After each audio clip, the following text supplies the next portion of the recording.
Oops, I already thought I hit the button. I hope everyone's doing well. Welcome to my so-called life, and this is the House of Sewing.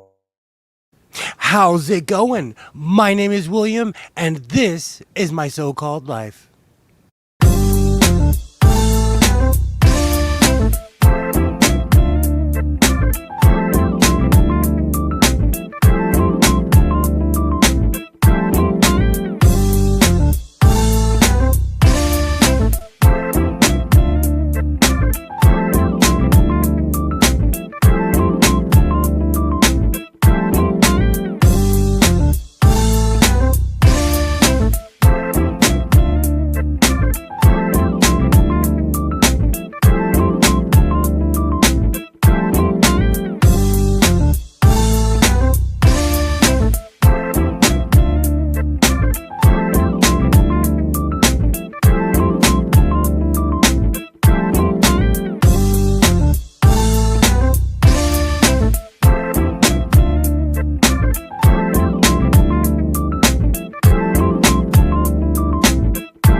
Get the most fun out of life, out of being a mother and wife, with new fashion excitement that's all created by you.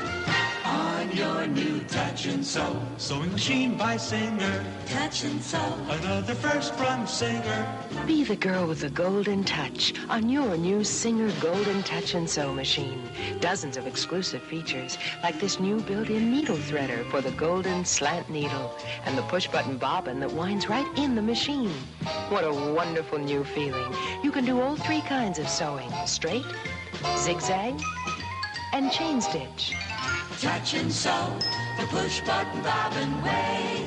Come sew on one at your Singer Center. Choose from 5 Touch and Sew models from $149.95. What's new for tomorrow Is at Singer today.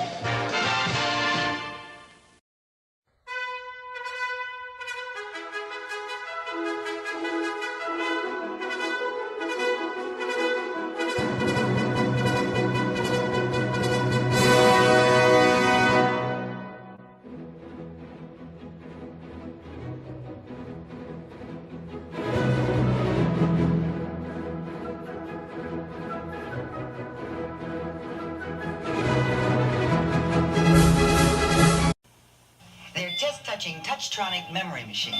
Incredible. I'm Polly Bergen. Only Singer makes machines this easy to use. Touch.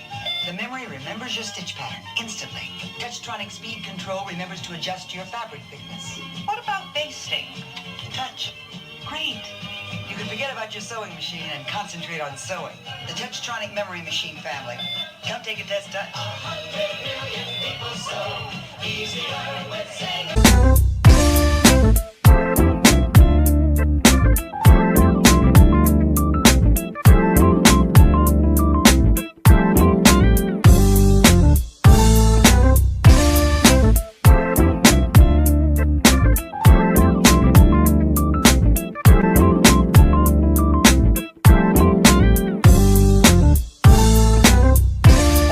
Hello. I hope everyone is doing well. I am still running around like a crazy person. Hello. Happy Monday. Welcome to my so-called life. My name is William, and this is the House of Sewing.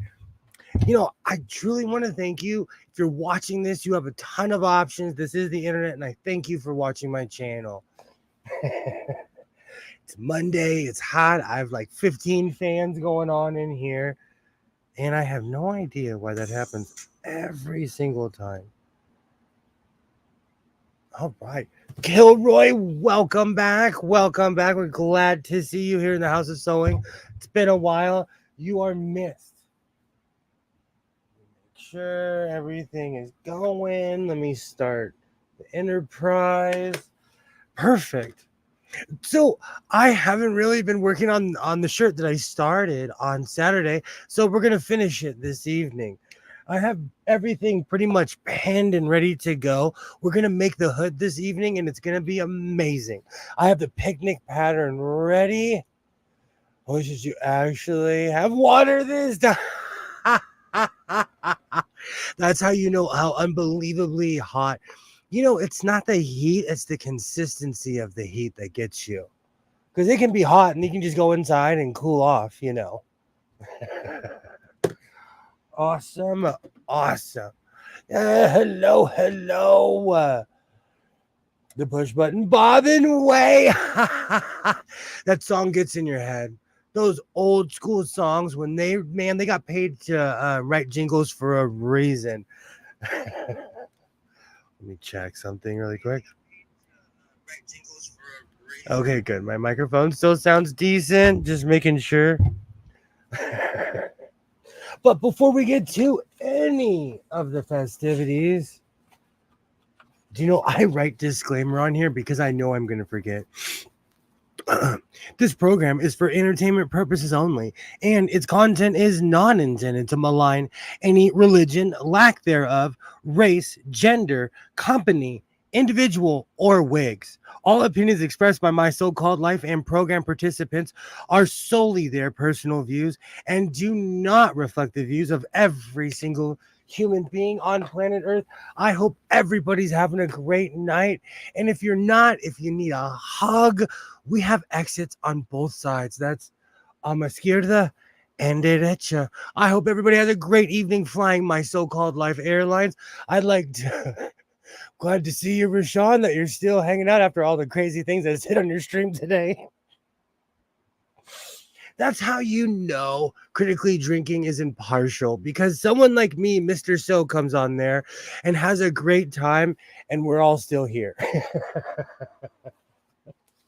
But seriously, I hope everyone's doing well. There's a ton going on today.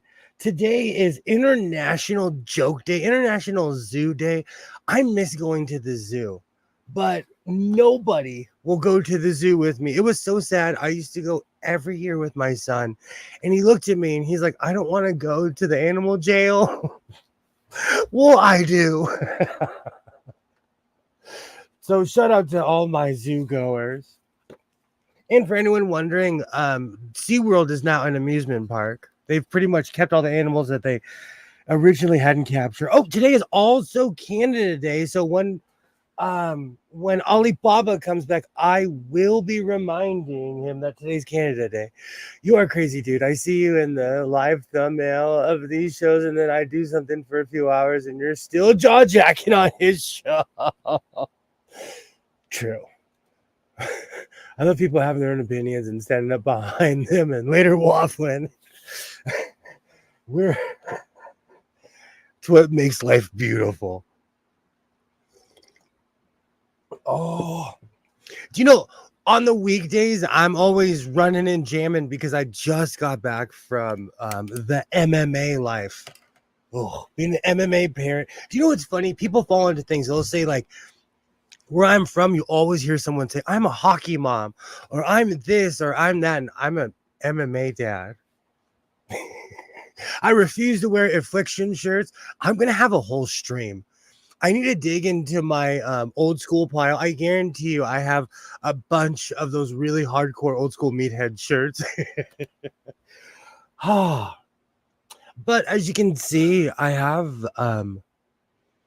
have my shirt pinned. You know what? I should start pinning that as I'm waffling.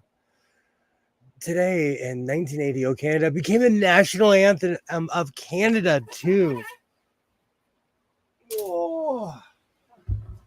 Do you know what's funny? I can sing "Oh Canada" because of hockey. I know it word for word. And because there's a lot of West Coast team, the Canucks. And so if the Kings or if it's a game on, I'll watch it. I watch a lot of Canadian hockey. Awesome. What else? Today's early bird day. Do you know? I feel like a lot of these days were made just because people could. But I truly respect people who are early risers. I'm a thrift market, flea market kind of guy. So on the weekends, I'm up early. I'm up extremely early. One of the reasons I'm constantly talking about my Saturday McMuffin is because it's the only place open around my house that time of the morning. Oh. And I need a good hearty McMuffin before I do like 3 miles around the swap meet, flea market, and thrift store. Ugh. So, how's everybody doing? How's it going? How's life? If anyone out there is sewing, what are we sewing this evening? I will be finishing this. I'm going to go old school and oh, there it is. Yes, I'm planning to dress like a picnic basket. I'm going to go a little old school and put a giant hood on it. So eventually I'm going to clear a space in here so I can get my 6-foot table in here. And I say this out of love. I say this out of care for everybody here in the House of Sewing, and especially tonight. We will not be talking about politics. So get your favorite beverage, grab your coffee. Let's talk about your favorite sewing machine, what's going on in your life, what you're sewing. Let's talk about anything but politics.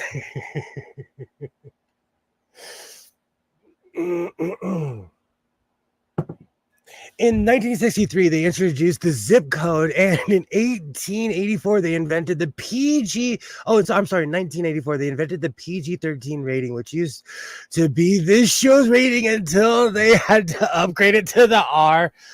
Well, we graduated a little bit. All these holidays are obnoxious. The food ones are an excuse for us to eat. The rest are someone that feels unimportant. National Left-Handed Uncle Day. Do you know what's really funny, Rashawn? Do you know what's really funny? I'm a left-handed uncle. You literally just named a holiday. I'm gonna petition for that, and I'm gonna name it National Rashawn Uncle Left-Handed Day.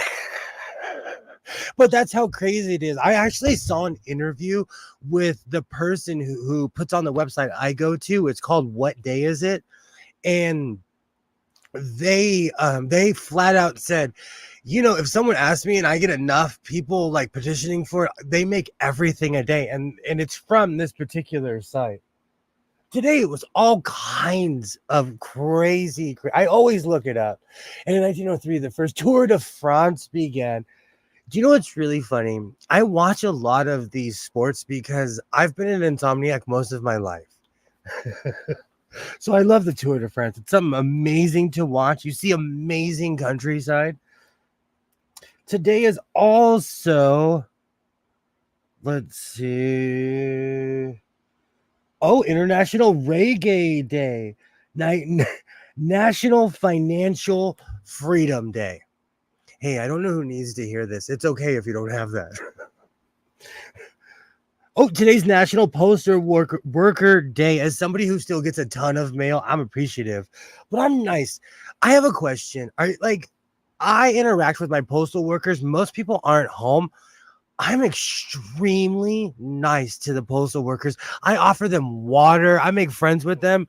If you're gonna bring me my mail, I appreciate you. I truly appreciate you. Oh wow! Today in 1863, the Battle of Gettysburg started. See, I love those days. I love hearing about stuff like that. Why would we need financial freedom? See, but you ask the important questions. You ask the important questions, just as Kilroy does as well. What do they do on Postal Worker Day? Go postal. Oh, do you know what? We're laughing now, but in the 90s, like that was, you heard someone went postal, you duck and run. Oh, water. Let me remove this really quick. Poof. Okay, good. It's also, let's see, there was a few. National TV Heritage Day. I had to write that down because I am the keeper of the flame of television in general. Let's see what else. There's a bunch of days I do not write down because I'm not necessarily from that country, and I don't want to say something to disrespect people because I'm not here for that. And I may say something culturally insensitive, not even knowing it. So I stay away from that minefield. Financial Freedom Day should be Black Friday. The irony of people racking up debt would be delicious. Well, I'm really good at math, even though I don't look at it. If you do the math on Black Friday sales, if you went to the store 2 weeks before Black Friday and looked at how much they were selling the pants, let's say it's $10. What they do is a week before Black Friday, they mark the pants up to $20. And then when Black Friday comes around, they're like, oh, we're going to give you a mega ultra ultimate sale. We're going to take all this money off. And they bring it back down to $10. So in the end, the math is always on their side.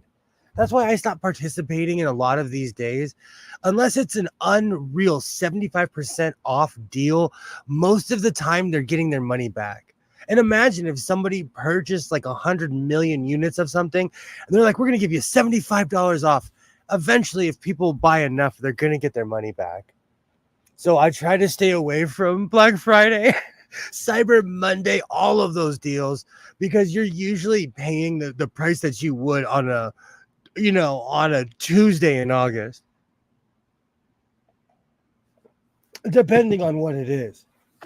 Let's see. Oh, today's Smart Irrigation Day and Virgin Island Day. I've known quite a few people from the Virgin Islands. I had to write that down. Beautiful people, beautiful place. You don't need a passport to go. I don't know who needs to hear that. You don't need a passport to go to the U.S. Virgin Islands. Great place. Awesome. It's I worked retail customer service, and seeing price manipulation floored me. That's what they do. It's really weird. A long time ago, somebody I absolutely respect, she taught me a lot about life, but she looked at me one day and she's like, "You're really good at math. Come here. Let's do this math problem." And from that moment, when she showed me the racket, for every Black Friday, I stand there and do the math, and you're paying what you would have paid regardless. But, they get us with emotion, like, oh, it's this sale and this and this, Today, in 1945, Debbie Harry was born. In 1952, Dan Aykroyd was born. And in 1961, Diana was born. Wow. Oh, now it's going to be in my head. Speaking of math, I can already tell that I made this a little bit off. So we're going to fix that with the sewing machine. I had full intentions of finishing this last night, but I've been filming a lot of shorts, and it takes more time because I have to start and stop. And I have a million tripods for my telephone, but it's a lot of starting and stopping. So it'll be done eventually. Oh, excuse me. Black Friday is price manipulation day. The slow ramp up of the prices for a couple of months beforehand, and then on Black Friday, they just put down the regular price that they had a couple months ago. It drives me insane. As somebody who is absolute, and I shop all the time. Let's not even sit here and pretend. That's why you can't I'm one of those people who paid attention in math class on that one day when they were teaching us percentages. And I always, especially when it's on sale, I really want to know what the original price was. Because I guarantee you're probably paying a couple bucks less. But you think you're getting this mass percentage off. But like anything, like I constantly talk about sewing machines and anything else, you just have to be careful. It's definitely buyer beware. But I agree with you, Kilroy. But do you know what? I feel like as a society, we know this. And that's why thrift stores, at least in my area, thrift stores have become, in a way, the new retailer. I saw a special on how there are certain companies that only release their stuff in thrift stores. It's weird to me. Hey, Alibaba, great to see you. I loved it. Helped me become a better shopper. True. True. True. Save $10 if you spend. This was me in Vegas. I kept on wondering why they were giving me. They were like, "Oh, this guy's back. Give him a free hotel. Send him to this show. Send him to that show." It's because I used to gamble. They loved me in old school Vegas. Yeah, great to see you, Alibaba. Great to see you. Awesome, awesome. I'm about to start sewing the waffle. We just started the waffle portion. I say this all the time. I have a giant desk. This is like, I want to say 8 feet, but it's at least 7. This is an odd desk. I managed to put so much stuff on my desk in a short time.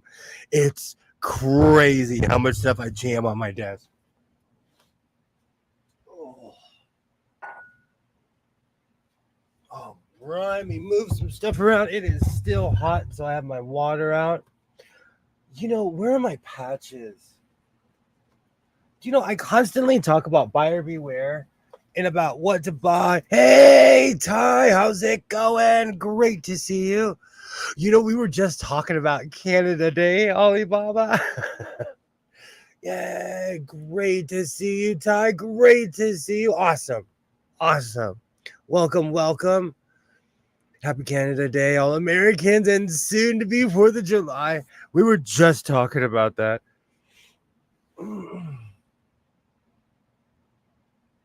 I'm looking to see if I missed any days. Shout out to all my Virgin Islands people. Today is also Reggae Day, so you should put on your favorite song and jam out. Mine's Bam Bam Beelam, Bam Bam. So I order a ton of patches on Amazon, and I constantly talk about buyer beware and be careful and keep your eye out and, be on the lookout. I want to show you the difference between a quality patch and something that you could have made at home. Like, I have a Brother PE 535 sitting right here, and I could have made a patch that I ordered. I like the Heathen from Bob. Absolutely. Absolutely. Oh, man, I'm going to be playing a bunch of songs after this. This is a poorly made patch. As you can see, hold on. I could have made this at my house. To be fair, well, I'm more mad because it didn't come as advertised. I ordered it with nothing on the back because I hand sew all my patches, and this came with Velcro. Life is compromised. This is well made. I survive entirely on caffeine hate. I will be putting this on one of my vests, but my whole point is you have to be careful when you buy something on Amazon, because this one, although from back here it looks great, but up close, I could have done this on my Brother PE 535.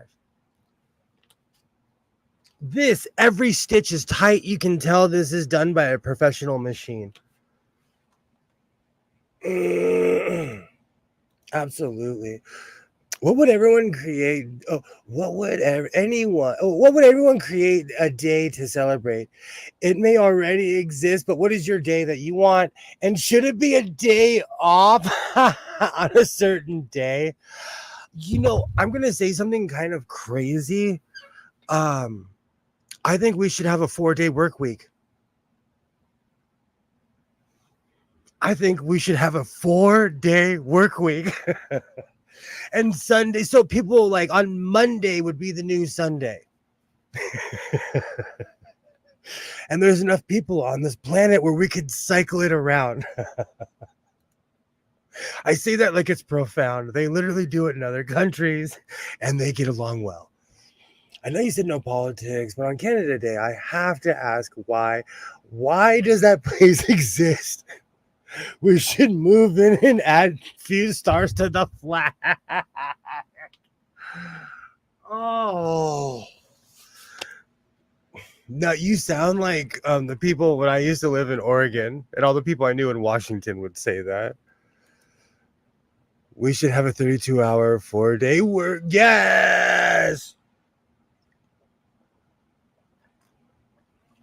Yes. Because I basically have that. I have a hardcore schedule like that, but it gives me more time off. You know, I don't know. I think that we should have a 4-day work week.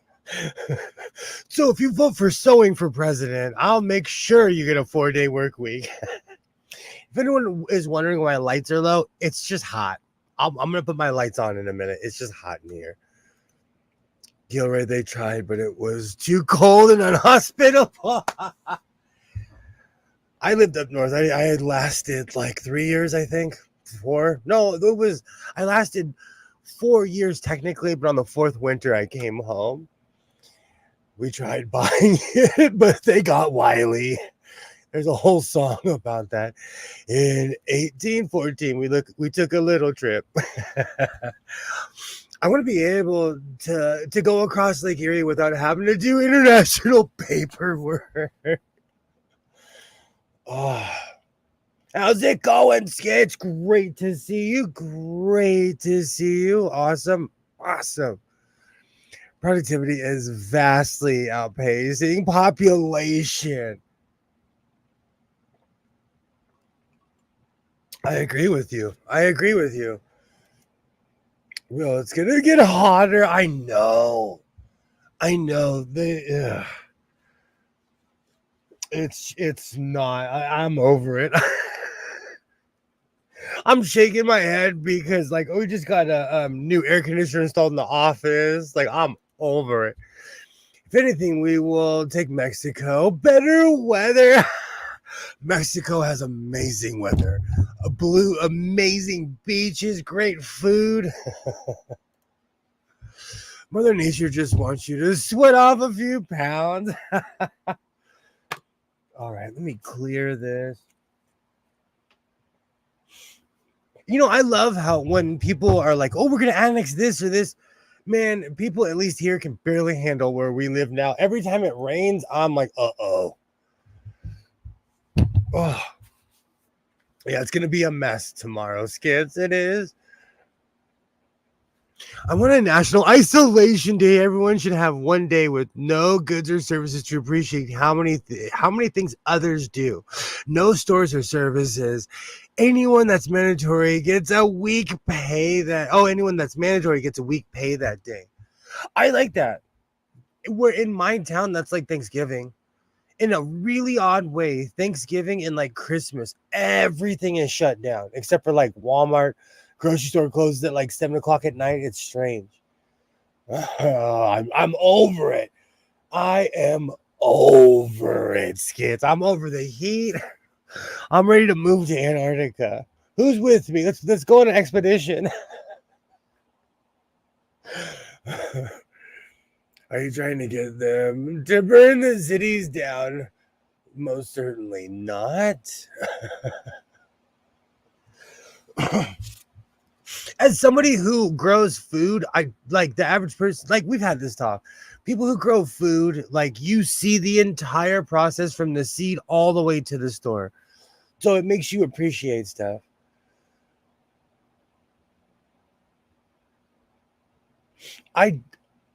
Skits you. So tomorrow, Skits is gonna be 41 years old. Skits, you should hop in and give everybody a hard time. Come hop in and give everybody a hard time. Let me put the link in the. Sorry, I'm rusty. I haven't done this in a while.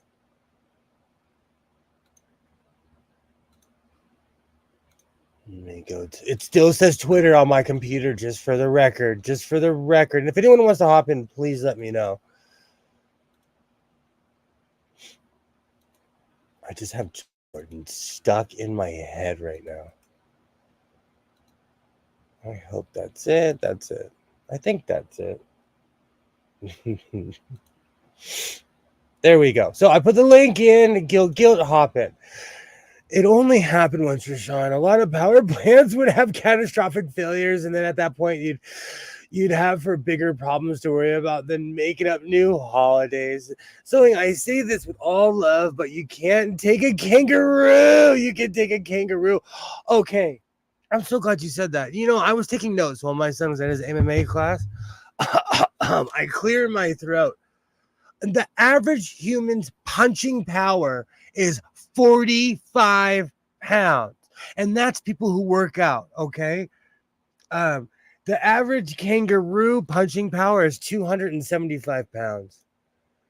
Think about that. This year I saw a seed sprout and feed the groundhogs. Oh, that makes me mad, Alibaba. I feed the neighborhood animals too. I do. I do. Absolutely, Skids. Happy birthday, though. Come hop on, and we all want to give you a hard time. You are officially in your 40s now. Officially well into your 40s now. But seriously, happy birthday. We had 1 acre garden growing up that shows you everything that goes into it. I will fight any ruin. Well, a kangaroo could not hang in cold weather. A kangaroo could not.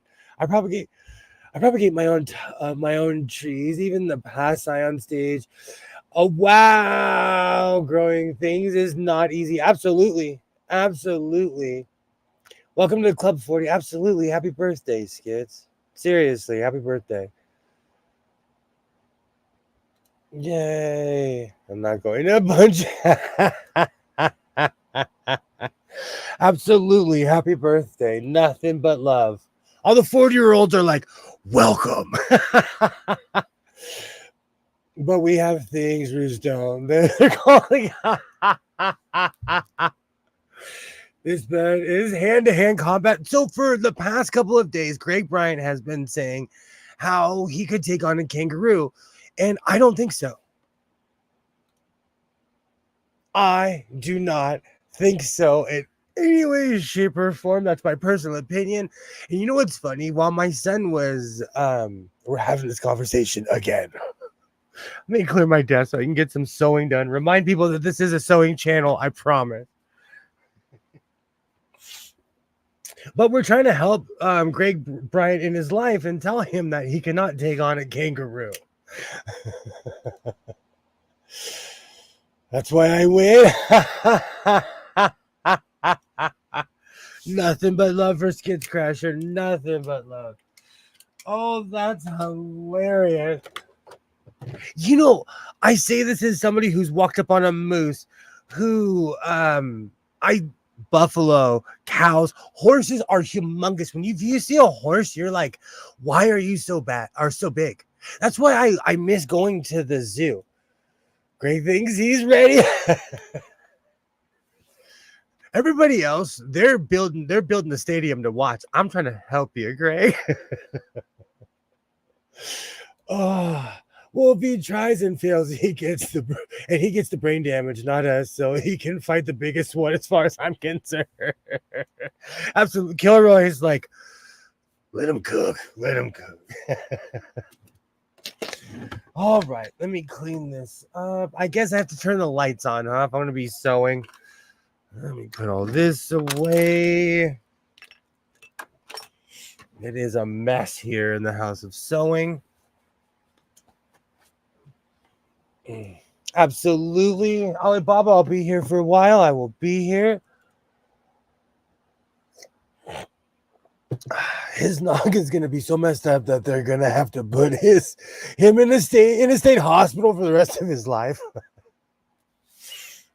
Everybody, you guys think everybody thinks that they can take on the champ until they meet the champ, and in this case, it's a kangaroo. I've already shown Rashawn IK ones. They're not about that life. They're rabbits on deck. You say that. Do you know what's so funny? At my job, At dawn. Well, I get there early, but like if I turn in the field and turn on the lights, you see a bunch of ice because there's a bunch of bunnies. I know they're rabbits, but I call them bunnies, all right? But you see them everywhere. Technically, they're desert hares or whatever, but you see them everywhere. That's not what a kangaroo is. That is not what a kangaroo. Do I still have that picture? I don't know if I still have that picture.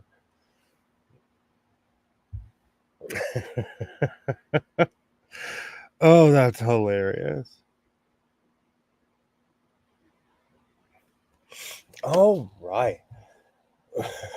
2020 provided us with the perfect phrase for this. It's called F around, find out. So true. So true. Rashawn, kangaroo, no question. I've raised raccoons. They can't kill you, but they can hurt you the way worse than a kangaroo. I have a healthy fear of a raccoon, but you know what? They fear us more than we fear them. There's one in the neighborhood that walks around, and I look at it like, "What's up?" and it scurries off. Let's go. All right, let me move my water over here. Let me move my coffee.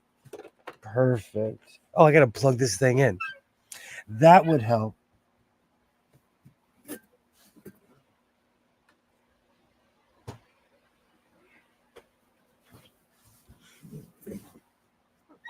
One of the reasons I'm trying to not have my lights on is because I pull a lot of power in this room. And this time of year, having the air on, it is literally the money machine. What are you sewing? I was late. I'm finishing, as the air turns on, I'm finishing the project from Saturday night because I decided to stay up all day Saturday. And there's this live stream that I watch. Well, if I could watch it every Sunday, I would, but it comes on at like 5:30 my time because they're in the UK and it's in the afternoon there. So I always end up falling into that. And then I'm like, oh, going to bed at 7 o'clock. A pack of 30-pound raccoons doesn't even fear God. Raccoons are fearless. I'll tell you that they are. They are. There's at least 2 on my roof. There's at least 2. I think I was live streaming when my son ran out and he was like, "What is on the roof?" I was like, "Son, that's a raccoon." And he's like, "They sound like people." Excuse me. They've got numbers. They get real. It's true. It's true. Do you also think you could? Oh. Do you also think you could do a nose flip on a shark in water, or would you not chance it? I told you about when I was surfing and dolphins pulled up. I started shaking. Dolphins are the size of a 2-door car. They're bigger they're bigger because I just look like this. They're huge, and I felt the dolphins next to me too. And yes, I'm still talking about it because I'm not over it. If it lives in water, I will only F with it on land.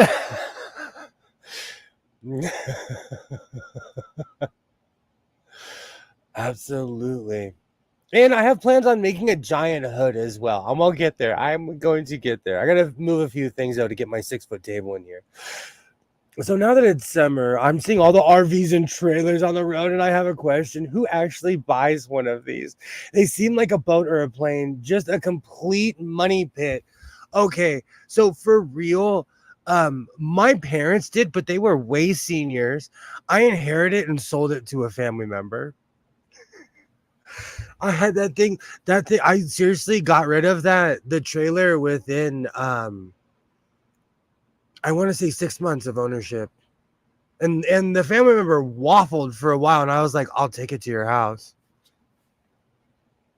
I tossed out some fruit and oh, sorry. We need an animal fight ring. I want to see someone's fight for angry geese too. That's funny, not funny. There's a condo complex by my house that has ducks and geese. It's an artificial lake. It's actually beautiful. You go there and you're like, does this thing exist? It's it's an oasis out in the middle of nowhere, but they have guard ducks. They have a ton of guard ducks. Geese, you say that. See, Greg, you are so. Greg is 9 feet tall. They couldn't walk 3 feet. It's all fun and games until they're coming after you. Raccoons are a problem. Well, there are two good days owning an RV: the day you buy it and the day you sell it. I'm gonna say this out of love, and as someone who grew up as an RV kid, I didn't like it because you empty your house to pack your RV. And like when I was a kid, I had to share a room with my brother, but because of the age disparity, because they were so much older than me, they moved out and I was still a kid. So when I had to go in the RV, I was in a bunk. So as a child, I thought RVing was the worst thing ever, but I saw every site in California. I've been everywhere. That's why when people are like, "How did you know how to get here, man?" Because I was in the truck, just looking out the window, like looking at the street signs, like, man, we are now 90 miles away from the house. We're now 120 miles away from the house. Oh, roosters are another one. Cows with a 2 point. Most animals are all flight. Most, until you meet that one, Greg. Until you meet that one.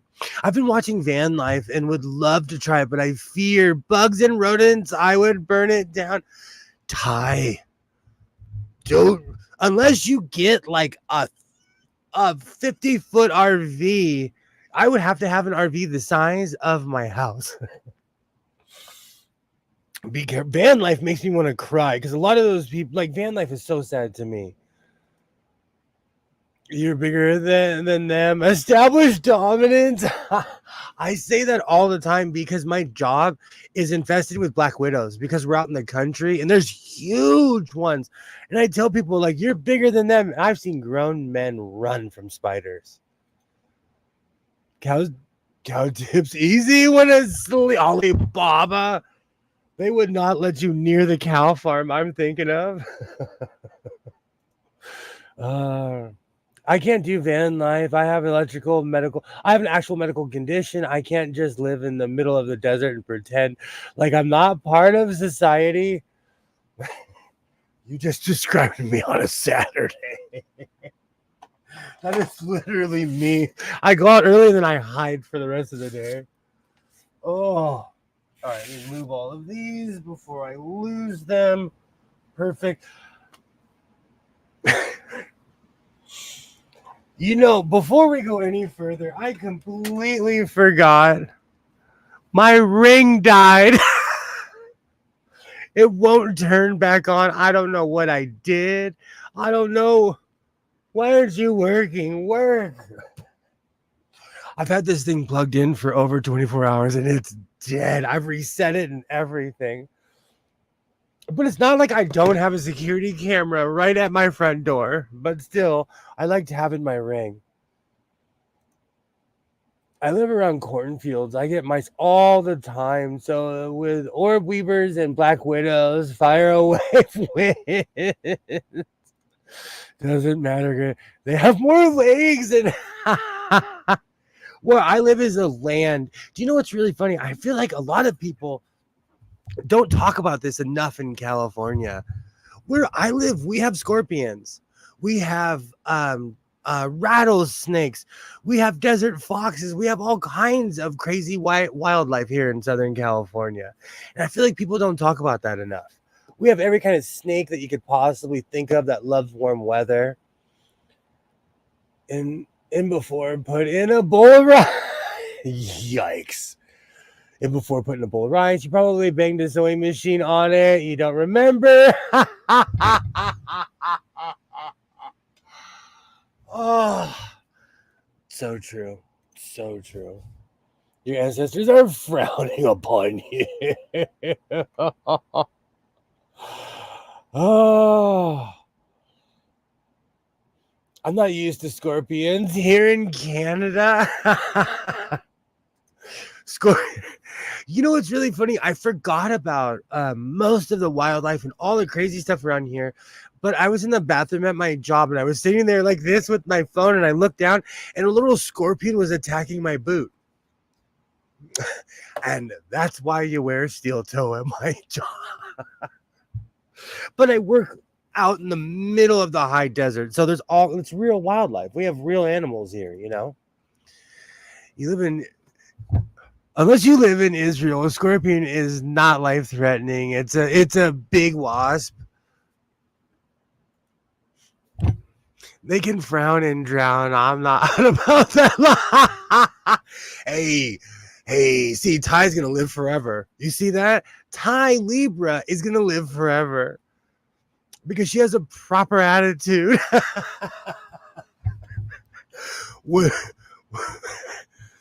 When they're like, when I see smoke, especially in LA, because you can see miles and miles and miles of houses.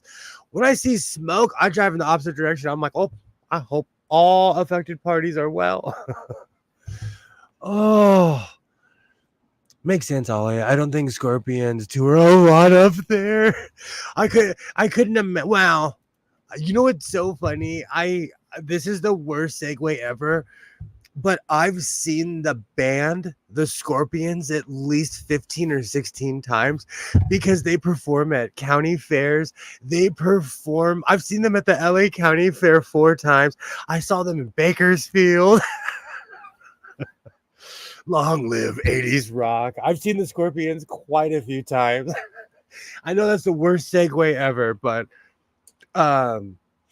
and you know the funny thing is they play all the hits. It's a great show. I bet they're performing right now. I've never lied about. If there is a wild animal, I laugh with it. I can make it explode. I will.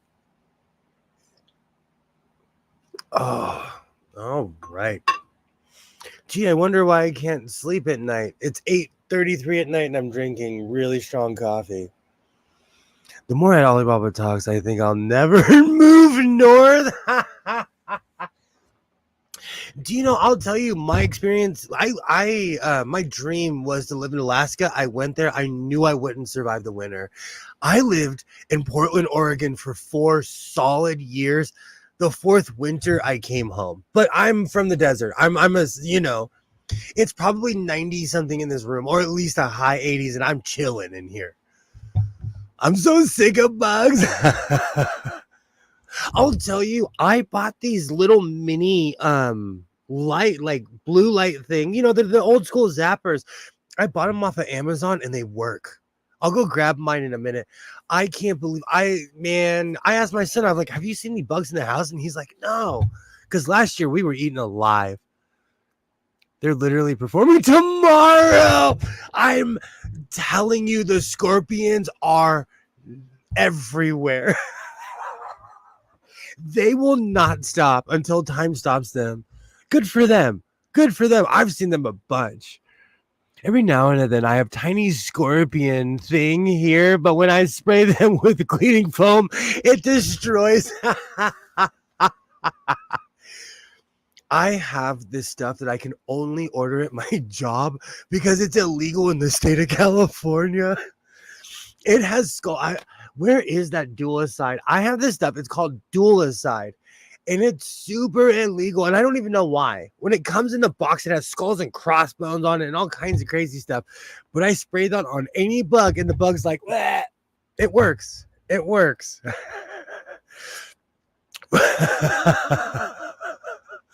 Oh, that's awful. Not 100,000 times the population of mosquitoes. Yeah, Rashawn and I are screaming no at the same time. Rashawn, we get the lake effect weather. Our winters are the same scale as Canada. Yikes. I couldn't hang with that. I'm thinking I might have to cut back on coffee. I think it drops my blood pressure. That is the first thing that they recommend in certain fields. Like if you were to go to a doctor, to a psychiatrist, if you tell them the amount of coffee that you drink, they would be like, stop that for a week and see how it changes your life. I've been told to stop drinking coffee, but I feel like I'll spontaneously combust if I stop drinking coffee. I feel the same. I feel the same weird when I drink a lot of coffee while I was at the hospital today, and it turns out to be my BP was 100 over. But I have a question. If you smoke any sort of nicotine, it does that as well. Nicotine almost triples your blood pressure. In northern Saskatoon or Saskatchewan, I was canoeing and a mist drifted out from a little island. It was mosquitoes. I was breathing them in through my nose. Oh, I have a mosquito net hat in here somewhere. You know, I've been watching my old videos from 3 years ago. And I bought a mosquito net hat from the 99, and I'm sitting there and I put it in my video. That thing is actually extremely practical. Man, I missed the 99-cent store already and all the useless stuff they had that you think you don't want, but you know, you buy it and you're like, wow, this is actually amazing, even though I look crazy.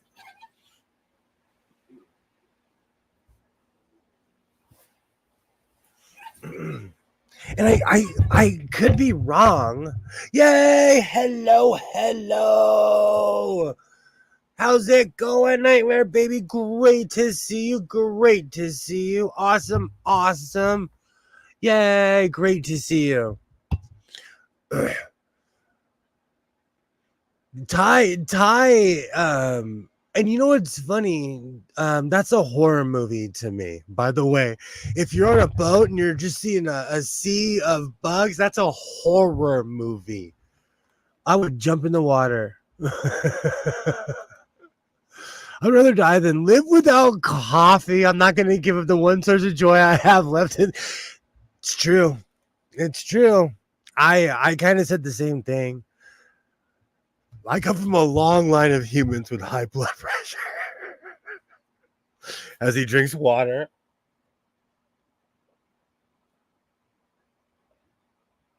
Oh, man. I know it's hot in here because my ice melted. Yay, hello. But now that I think about it, my weird heart skip was acting up, so maybe it was that. Yay, hello. I'm trying to finish a shirt, but we're having a good time. I'm going to start sewing. I'm not going to put it on the angle. You know what? Let me switch this.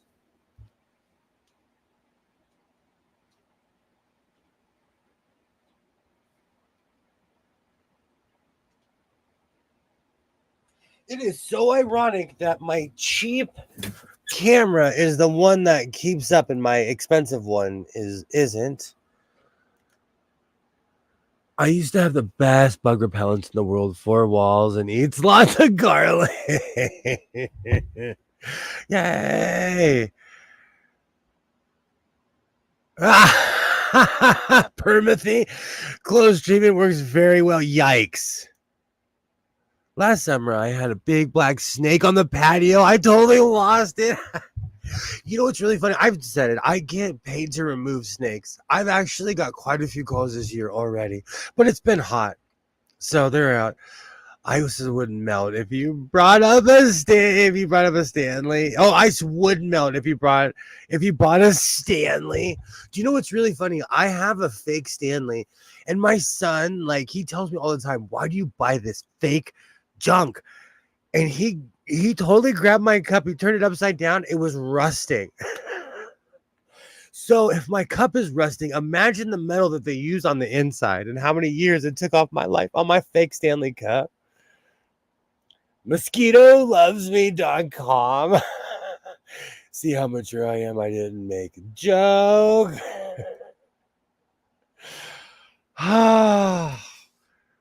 You're getting there, Greg. You're getting there. Soon you'll have a monocle and one of those weird filters with your cigarette. All right. Let me see if I can switch my angle. Beautiful. I like to display the utter and complete chaos that is this room. Oh, I forgot I was wearing this shirt. Do you know, I found this in the back of my closet. This is some sort of deity dunking a moon, and I don't know why, but I love this shirt. It's not even my thing, and I love this shirt. All right.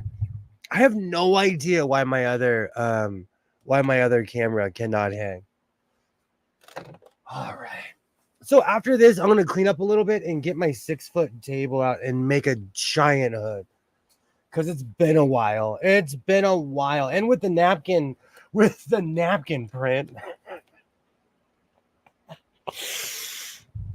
Oh, I told my mom what I was making, and she's like, she's like, brother, you're gonna look like a napkin. Yay, happy summer, everyone. Yay, and happy birthday, Skits. Absolutely. Was saving grace in Ghana. I even sprayed my luggage. Yay, chaos. When I saw people eating mosquito burgers in Africa, I was completely fine with never going there. What part? What part? I need to know what part. Because, you know, not one country doesn't represent the entire continent. Permethane. It's my Southern Californian twang where it just makes everything sound wrong. And I should be wearing my glasses when I'm not. It's all vanity. I'm good just staying here in the US. We've got crazy, but it's tame compared to the rest of the world. Greg Bryant's trying to fight a kangaroo. I still might promote that one. Only in America. Let's call it the picnic print. You get 10 points for withholding. Absolutely. There's a tick-borne illness called alpha gam, and it makes you allergic to meat. At that point, it's rope and ceiling fan for me. I don't take chances. Yay! Hello, Mona. Hello. Great to see you. Yay! Hello. Big back steak. So, oh, all right. Do you know I have a bunch of sewing cords plugged in under my desk, and it's so sad how universal certain sewing machines are. So different brands are basically they're either from the same factory or they're all using the same cord. Yay! Hello. The thing is, here in America, you can run your mouth like like I like to do, as long as you say things the right way. It's just funny. You'll get killed if you run your mouth in Africa. That is true. It really depends on what you are. I actually have a crazy story about Egypt, but I probably won't tell you. It's just different. I was going to fix a drape, but the fine mesh is just shattered. Okay. So when I inherited massive stuff from my grandmother and my father as far as fabrics, I have no idea why they both hoarded drapes. I started making all kinds of stuff out of drapes. Drape material is extremely stringy. Extremely. Depending on what you're working with, it is crazy on how stringy it is. A lot of the time, I'm like, how do they even make this? But it's usually machine made. But working with something like that is extremely frustrating if you don't have a serger or a way to secure the edges. I don't remember the exact country. I think it was sub-Saharan, but it's still hard pass.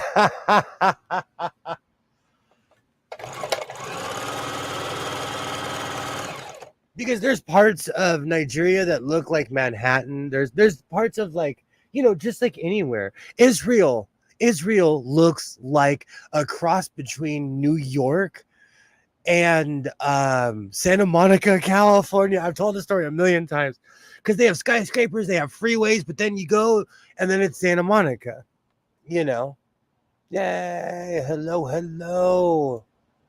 Yay! So it just depends on where you. Even Mexico City looks like Los Angeles.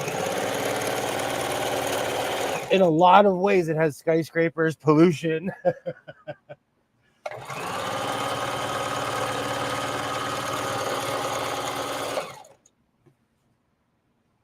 And someone who is a hopeless singer, shill. This machine so far is holding out.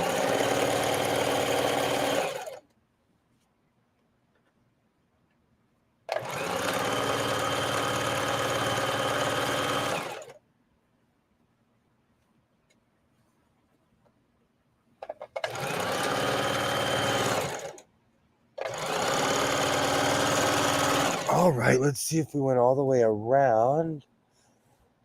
I was speaking literally, but you have no control. He also slithered to someone's patio a few miles away. You know, but seriously though, like, people like I get paid to remove snakes. People have morbid fears of snakes. You should never downplay it.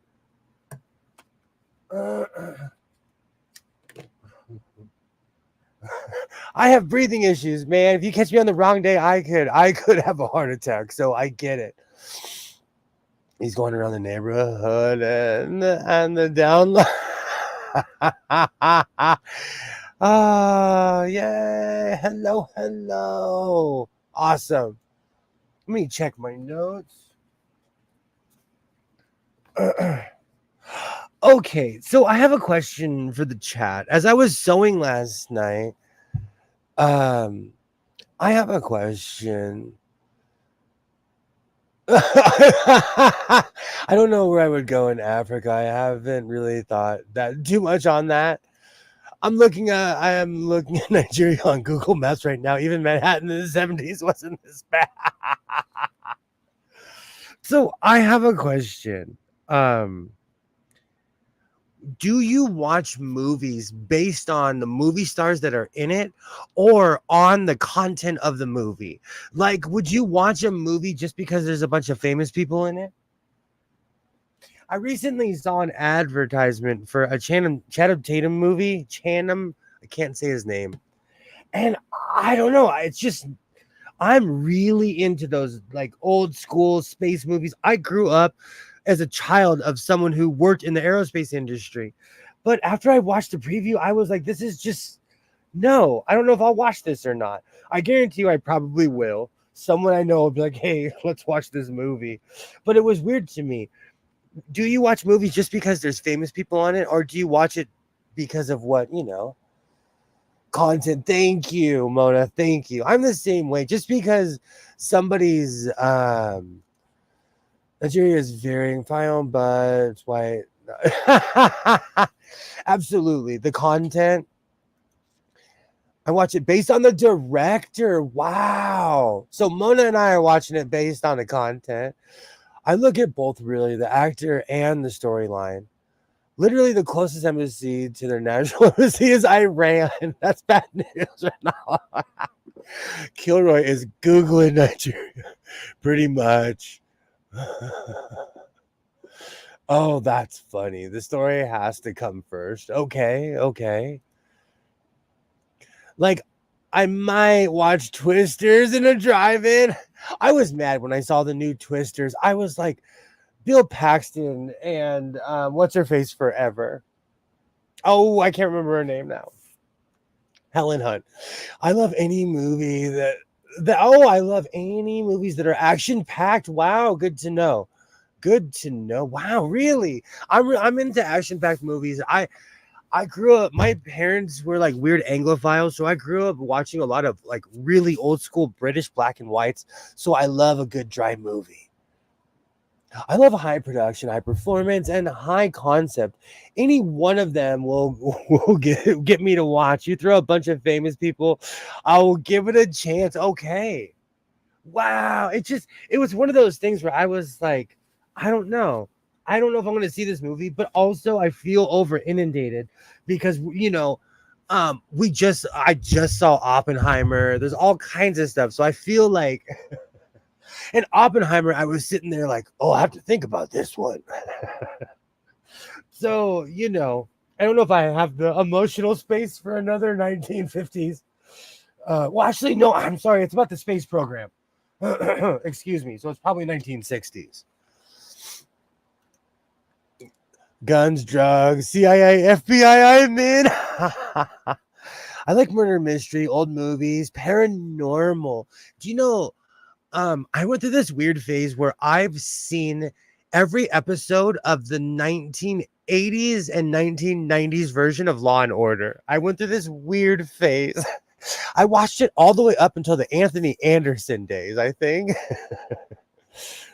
Nigeria has a very close relationships to England. Being American, you will be fine. Most countries are suspicious of the whites, but very good reason. I've been to a movie since the last Twister movie. Oh man. One of the reasons I like going to the movies by my house is because no one's there. I'm not even gonna pretend like it feels like the movies to me again because pre-COVID, I live in a high populated area. You go to the movies, wall to wall people. Now, when I go to the movies, like they turn the movie on because I paid for the ticket. I've seen a bunch of movies the last couple of years that I wouldn't have watched if I didn't see the names attached. I'll watch. That's true. That is true. Like I watched that weird Will Smith what's it called? That thing with the trolls where he was a cop. I would have never watched that, but I loved it. I'll watch any terrible art house crap Terrence Malick puts out. They were all just above average overall. I agree. Right now, though, watching Vampire Diaries with my daughter. My mom watches that. I know exactly what that is because of my mother. I was hooked on Law and Order. Absolutely. I watched it so much, I felt like I'd seen every episode. And now I have the editor's song stuck in my head. The stream is bad for me musically. At my show's favorite movie, all have Terrence Howard in it, at least a supporting role. Okay, for the record, I don't dislike his acting or anything. It's just weird when we get to know people's crazy politics. Like, I'm telling you, I loved Ozzy Osbourne. He was like a being from a different planet to me. But then I saw his TV show and I was like, oh, Ozzy, you're like my my mumbly grandfather. It was sad. It was just sad, I'd rather think of people in their prime. I also love Apocalypse Zombies.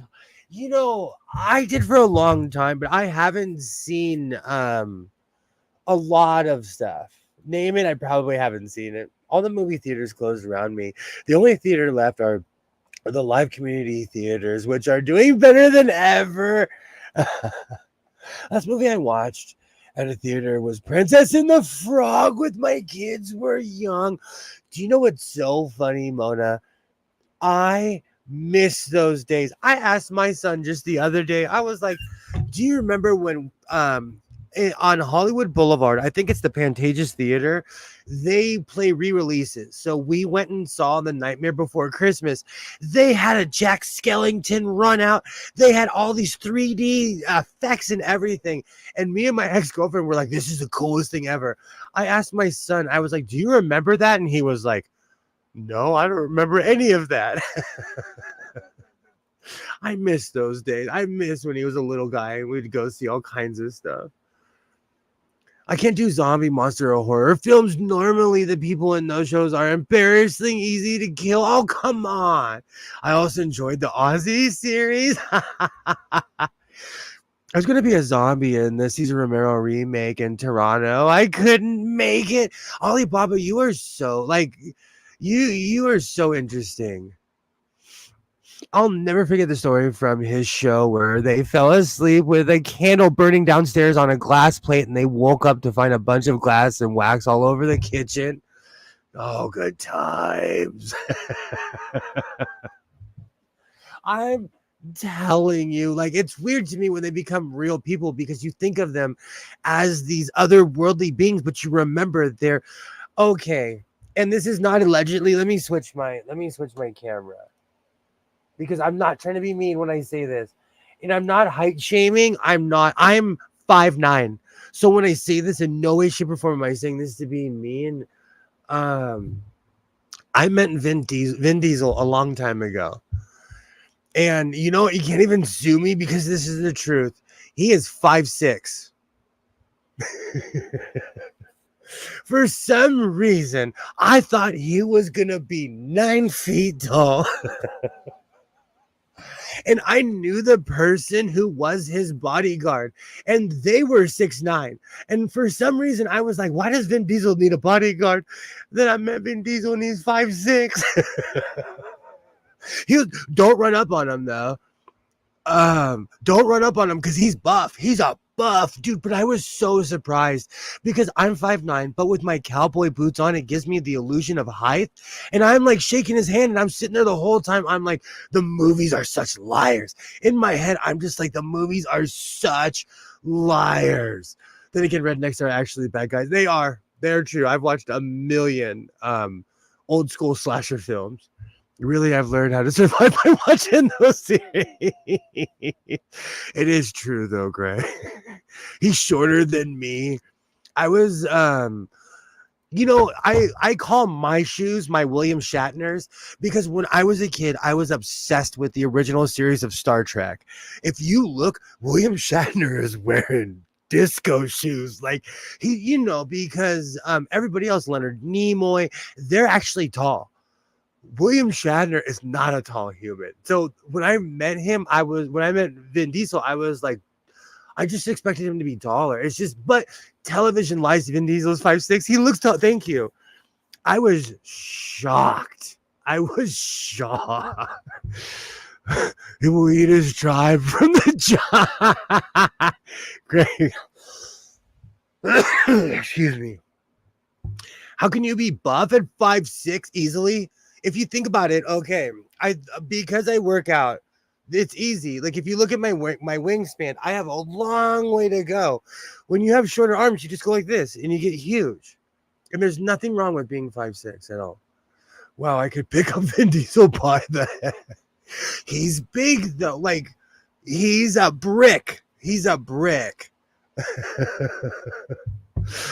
If we were trapped in a blizzard, I'm already deciding who will provide the most meat for the crew. Greg, if I'm in survival mode, I'm backed into a corner. It's a wrap.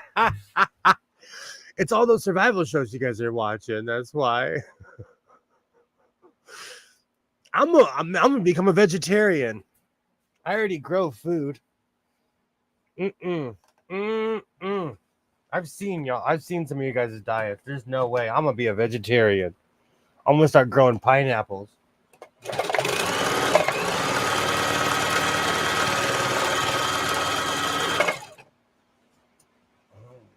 right.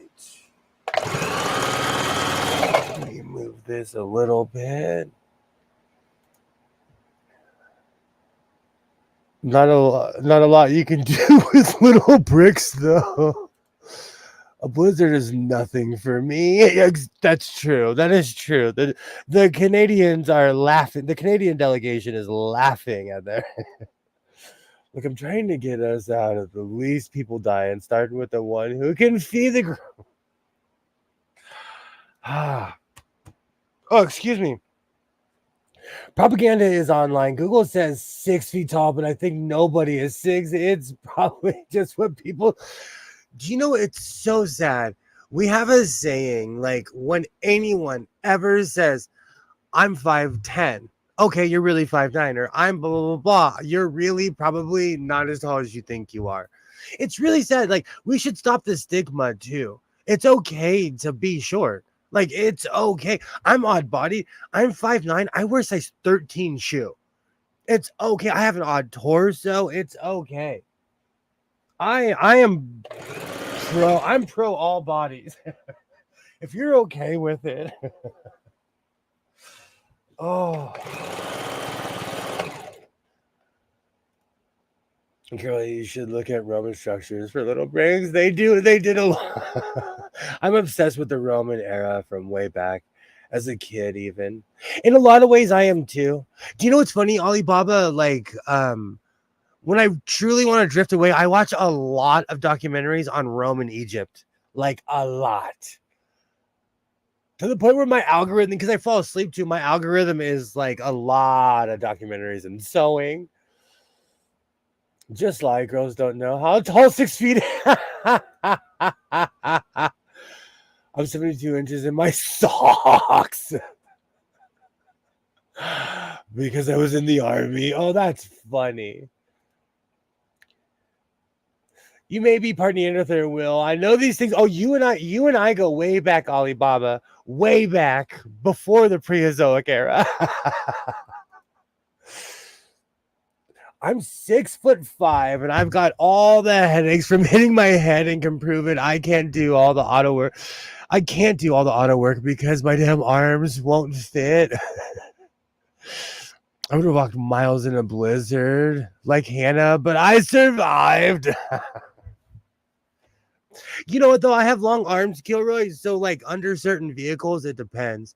Like, at my job, we have a bus. I love it when we work on the bus. I, like, just get under the car. Anybody can fit under a bus. Insert your under the bus joke there. But I'm talking about literally changing the oil of like a 60 passenger bus.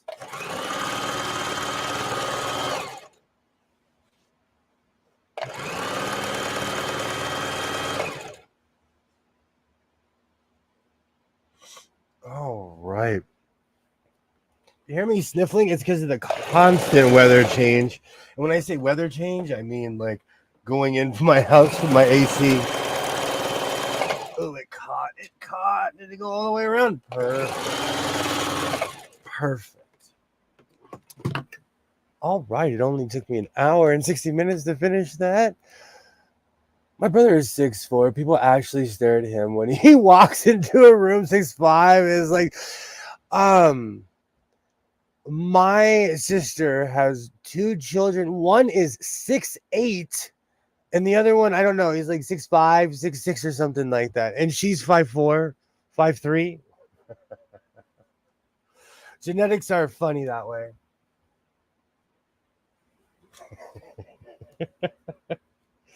As I check my camera. Oh, I have new neighbors, and I'm not used to their noise, their noisiness yet. So when I hear a movement, I'm like, who is? It was so peaceful for months and months and months. I didn't have any neighbors, so it was peaceful.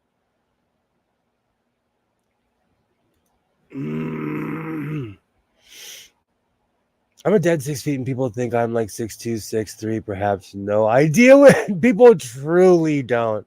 Gonna mix up some pre-made taco salad I got from Walmart.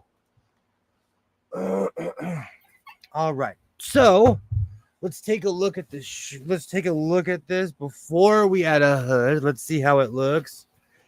Oh, I see. That's right. There was a mistake I needed to fix. Let's do that before I put it on. Like I always say, reinforce your seams. It's not just a saying.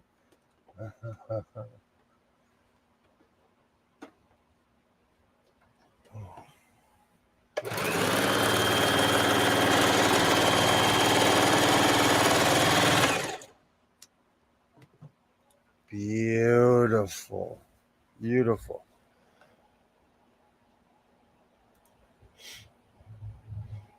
Okay, so Rashawn and Greg Bryan are safe havens, but they'll use me as a delicacy. You gotta take notes, Ty. You have to take notes. That's why you gotta man, go around and start asking your neighbors just weird questions. Like if the grid went down, would you help feed the neighborhood? Find out who those people truly, really are. All right. So this is picnic shirt without the hood. And we've reached this weird impasse. So I'm going to put this on and try not to slosh around and get coffee on it like I did with my last shirt. As I sip coffee. Oh, I laughed at myself. Man, I swashbuckled so hard in the last stream. Okay, this one might rip. Oh, no. No shirts were harmed in the filming of this. I just have a giant head that I have to squeeze through that shirt. Oh, okay.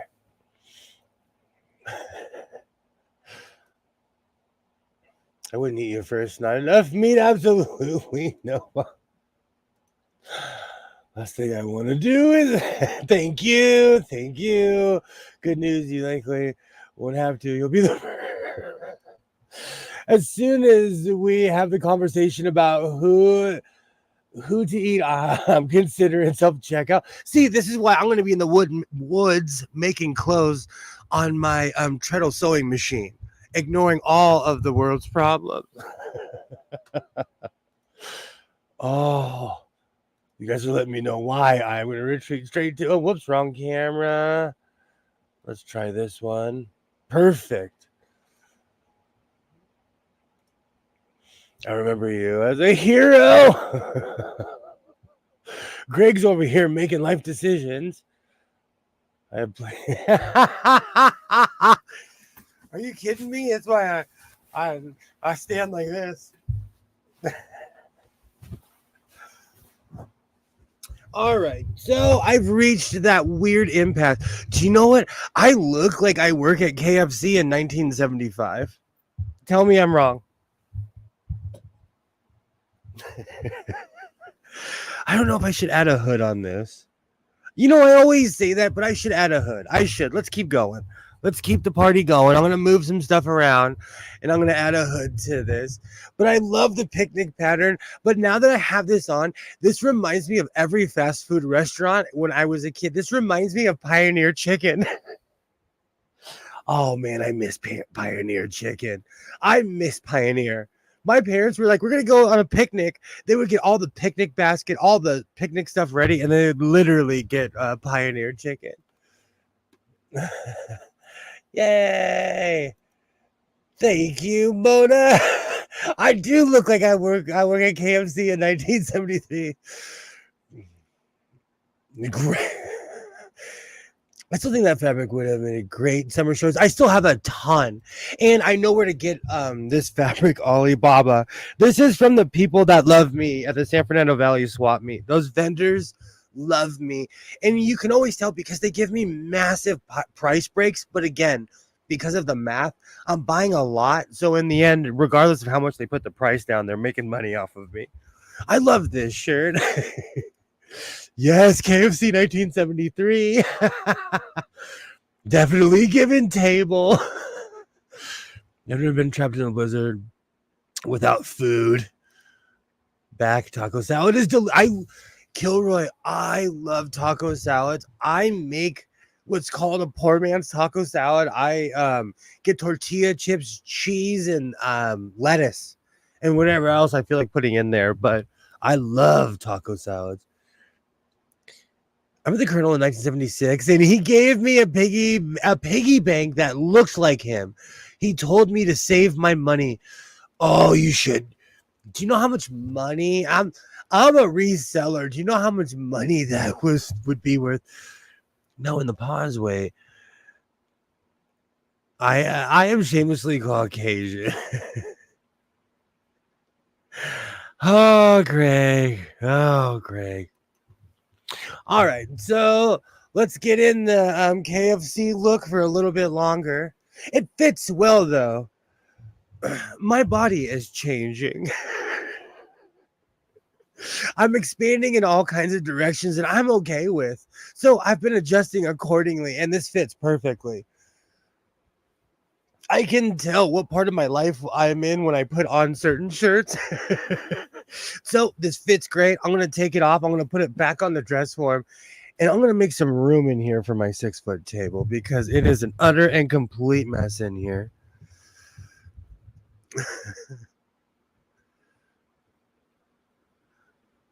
Lick before you stick in the law. I'm not a savage. Thank you, Alibaba. Thank you. You look like a guy from Texas and Midnight Cowboy. Let me get my hat. Oh, now I'm gonna get rhinestone cowboy stuck in my head. Like a rhinestone cowboy. Thank you, Mona. Thank you. That would be cute. A cute nightshirt. I like that idea. This, because it's such a common print, I could get mass amounts of this. I stopped myself. When people give me a good price, I go crazy. If they're like, oh, it's $1 a yard, I'm like, okay, can I get 15 yards of that? Like, I go crazy. So I tried not to, because I did the math and I purchased over 70 yards of denim, and I already have denim. So and if I told you how much tweed is in this, I have so much tweed in my house right now that I can't even admit it. Thank you, Ty. Thank you. A bit long in the sleeves. Oh, I'm hitting the light. I'm like raising my hands and exposing secrets, hitting lights. I gotta do the arm test. Absolutely, Alibaba. Absolutely. He needs a mother of pearl snaps. You look like you're planning to assassinate someone who's. Oh, yeah. This picnic shirt gives you CIA. Thank you. The shirt was so large. An Oktoberfest in Germany. I'm not kidding you. I like stuff like that. I would not mind that. I love the hoodie look. So I'm probably going to add a hood on this, even though this fits perfect. I had to jam my head through, so it's going to be fun putting a hood on this. But I love that look, and it's been a while since I've made one. He's a bit long. Why, thank you. Why, thank you. This is actually good. Oh, Alibaba, you're great. Don't worry about it. Thank you. Being Hey, there's nothing wrong with that, Greg. You're in the right place. There's nothing wrong with that. You're so good at sewing. Thank you. Thank you, Ty. Thank you. I'm going to take this off cautiously because I didn't take my giant cabeza into consideration on this one. Now I have rhinestone cowboy stuck in my head. Ugh.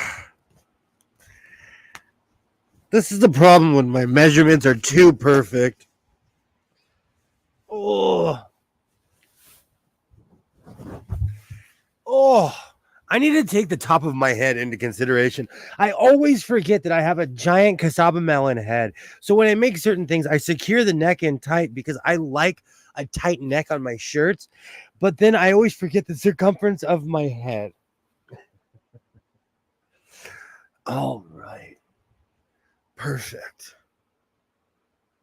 Thank you so much, Ty. Ty's just looking for friends that don't. Yeah, I would never do that in a blizzard. I grow food. I'm self-sufficient. Come find sewing during the apocalypse. We'll be sewing on my treadles. I will be growing food, telling stories of days past. It'll be fun. All right.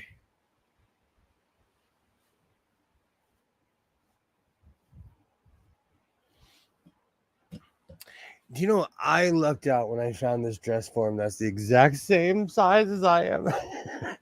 Perfect. Vampire Diaries in mine. I have never even. Oh, that's funny. Just tattoo big head on your forehead so you never forget again. I've seen worse tattoos. I told you I worked at a tattoo shop in Hollywood. I've seen some of the worst ideas you could ever think of. Part of my job was talking people out of their just really, really bad idea tattoo.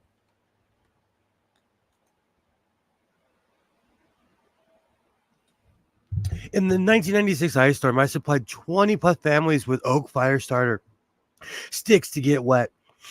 Oh, to get wettish wood to burn. That's awesome. Oh, excuse me. I'm drinking water, Sprite, and coffee at the same time. Many old folks I helped too. That's awesome. Because I was raised by senior citizens, I have a soft spot for anyone who's a senior citizen. What's the worst idea somebody came to you with? What was the worst idea that somebody came to you with? Well, there's when I first started working at the shop, it was on Hollywood Boulevard on Hollywood in Las Palmas. This was before Kat Von D. This was in the early 2000s. I knew someone that owned 4 different shops. And anyways, he was a good guy. Long story short, he told me, he's like, "Oh, you like to talk?" Oh, I miss him because he used to call me William. Anyone that calls me William, I love that. But anyways, he told me part of your job is to tell people to not get a tattoo because we worked on Hollywood Boulevard and people would come in intoxicated. And like someone would come in from Iowa, never got a tattoo in their life. And I'm like, and they want to make life decisions at 2:30 in the morning at a tattoo shop. Oh, I missed that job. I made a full 3-bend barn beams to kindling. Oh, wow. You can live 27 days without food if I would have been stuck in a mountain situation. Oh, excuse me.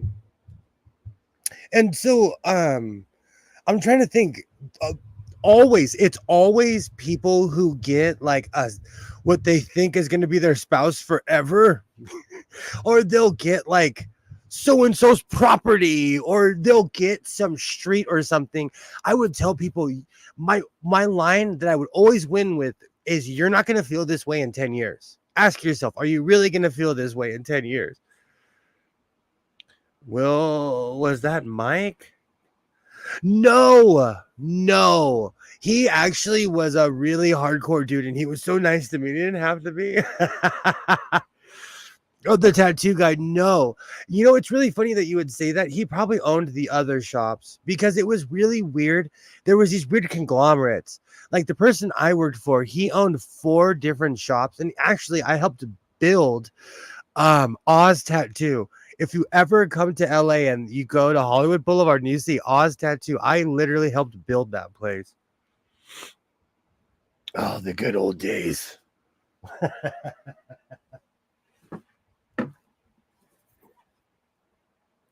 But most people, like if someone came in and they were like, "We just won state champs," I would be like, "Have at it, my friend, have at it." If you want to remember that for the rest of your life, go ahead. But I would try to tell people, like, are you going to feel that way in the morning? I pulled up in the corner on Google Maps, closed tattoo shops for lease. Good. In a weird way, good. Keep in mind, the Hollywood that I lived and thrived in, was 25 years ago. Complete, like that whole place has changed. So I'll phrase this gently. If you get a tattoo on your DD, you have to stand at attention the whole time. Honestly, I'm not even trying to be graphic or mean. This is an adult show. It depends on your size, and that's just nature. And I'm not even kidding. I'm not even trying to be fun. Don't get one. How about that? Sounds like Mike from Germany. The person I worked for was from Iran. That's why I'm not surprised the shops were closed. He was actually really corrupt, but he would pay me cash at the end of every day. He broke every California state law that I could possibly think of, but I got rich working that job as a kid. Any day I would show up, it was like $200 or $300, and as a kid, I felt rich. There's a 7-Eleven next door, still open. You can't stop the 7-Eleven. I'll tell my friend not to do. But seriously though, when you get something like that, that's so permanent. Look at me. I worked at a tattoo shop. I had access to get any tattoo that I ever wanted. I made friends with people. I'm still friends with them. I actually still know people that mass sell tattoo guns. I'm not necessarily in the industry, but I'm still friends with them. I never got a tattoo. I do not have a tattoo. And I had free access at a shop and I could have. And they were always telling me, like, well, they looked at me because I was from the suburbs, so they looked at me differently. Sounds like money laundering. Yeah, I wouldn't be surprised. He was rich. He was rich and he was paying. We were kids, though. We didn't realize, we wanted to be cool. We all got reputations because we were working on Hollywood Boulevard. So people looked at us like, oh, look, you're from so-and-so tattoo shop. I thought I was so cool. I was a geek. But like I had a good time. And he paid me a boatload of cash because I was a dumb kid and didn't know about taxes. This was literally 25 years ago. But if it's funny, I might. I mean, he might do it anyway. I'll never get a tat. I just don't see a point to it. And even if my son asked me, I would tell him the same story. Like, really think about it if you want it, but it's way more permanent than people think. You know what? I have an uncle that I do not like. He in real life, he is a Vietnam hero. He real life Forrest Gumped people onto a helicopter. Not disputing that. The man is an American hero, not necessarily a good person. Anyways, he got this giant condor tattooed on him during Vietnam. And over the years, as he expanded, the condor expanded as well. And so he had a whole bird on the... Because one day I asked him, what is that tattoo? Because by the time I saw it, it was just this giant blob on his arm. How many people ever see your... Oh, it's the best place to get you. Unless you stream a sewing show, it's the best place to get. What? Never get a tattoo either. Never understood them. I don't like anything enough to have a picture of it on me. I have a tattoo on my ear. It's supposed to be a black rose, but it looks like grapes. That's awesome. And I'm not anti-tattoo in any way, shape, or form. In no way, shape is this an indictment. When working at that shop, I got certified to do tattoos and piercing. I pierced everything on my face. I pierced my eyebrows. I pierced my nose. I did the Tupac, the reverse Tupac. I did the Star Trek Bajoran thing with 1,000,000 rings in my ear. So I am judging no one. But unlike a tattoo, when you get 1,000,000 piercings, they'll eventually heal, or you just have a bunch of really cool scars on your ears. In no way am I indicting tattoo. Ooh, what kind of tattoos do you have? And like I said, where I'm from, I'm the minority. I'm gonna tell you the honest truth. I'm the minority because almost every person I know has a tattoo. Almost every person I hang out with, yeah, except for my son. If you're watching, you better not have a tattoo. Yeah, most people I know have tattoos, so I'm not in no way is an indictment. I think you're one of the dumbest things. I think they're one of the dumbest things you can do with your money. Piercings. I still have all my my hook needles. I still have everything as far as piercing. All my old tools, everything. I would go to a $3,000 professional tattoo artist. I wouldn't let some dude making $10 an hour paint on me. The rare thing is a person without a tattoo. I'm telling you, I'm rare. Like when I go to the pool and stuff with my friends, it freaks them out because they're like, you really don't have any tattoos. And I'm like, it's just one of those things. It's just one of those things. I really, Gucci crown. I knew Greg was gonna get indecent with it. I knew. I didn't have to ask. My tramp stamp tickled the most. I know people that have. I have a niece that has a shoulder to shoulder tattoo. We call it her Mike Tyson tattoo because it's across her chest. And we're the exact same height, and she has this giant tattoo.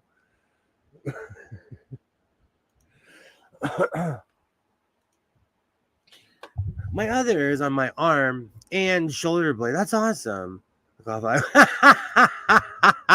Mine was back in my 20s. Jack Daniels and a drunk artist. Fun night, but I could live without the grapes in my ear.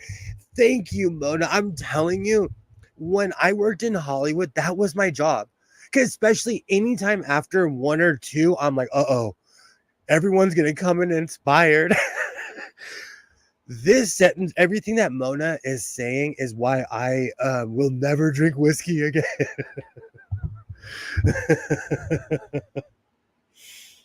Oh, you know what's funny? Whiskey made me think I could sing. Whiskey made me think I could dance. All right, let me get my like I said, and you know, some of the craziest stories, some of the most fun times I ever had were working at that tattoo shop in Hollywood. It was crazy. That was one of the craziest jobs I ever had. But back then, the Hollywood nightlife was crazy. When Kilroy Googled that right now and said that it was closed, it kind of like, I was kind of not shocked because there was no way that was sustainable. There's no way that lifestyle. There's the Hollywood tattoo world was I scratched at the surface. There was all kinds of stuff going on in the back. I was just the shrub who was in the front. It's literally that line. I don't know what goes on upstairs, officer. I just play the piano. I'm telling you right now, some of the most conservative white girls who are professionals have Gucci crowns if your underwear I do want to cover my arm tat. Where I live, they give free tattoo removal to anyone. Hollywood is great. Some of the craziest days of my life was when I worked in Hollywood, California. I lived in Hollywood and it was less tame than when I worked there. It's the strangest thing.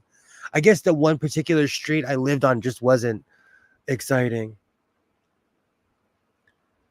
My stepbrother has pictures of his kids on his arms. They look like photographs.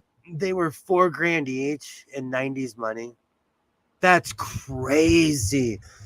I know somebody that has the Golden Gate Bridge tattooed across their chest with a crab. It's actually the most professional tattoo I've ever seen. You really don't see work like that anymore. I was lucky. Liquor just turned off my legs. Couldn't try to drive the neighbor's tractor or try to steal a telephone pole. Oh, you get in big trouble. You steal a telephone pole where I live, you get in big trouble for that.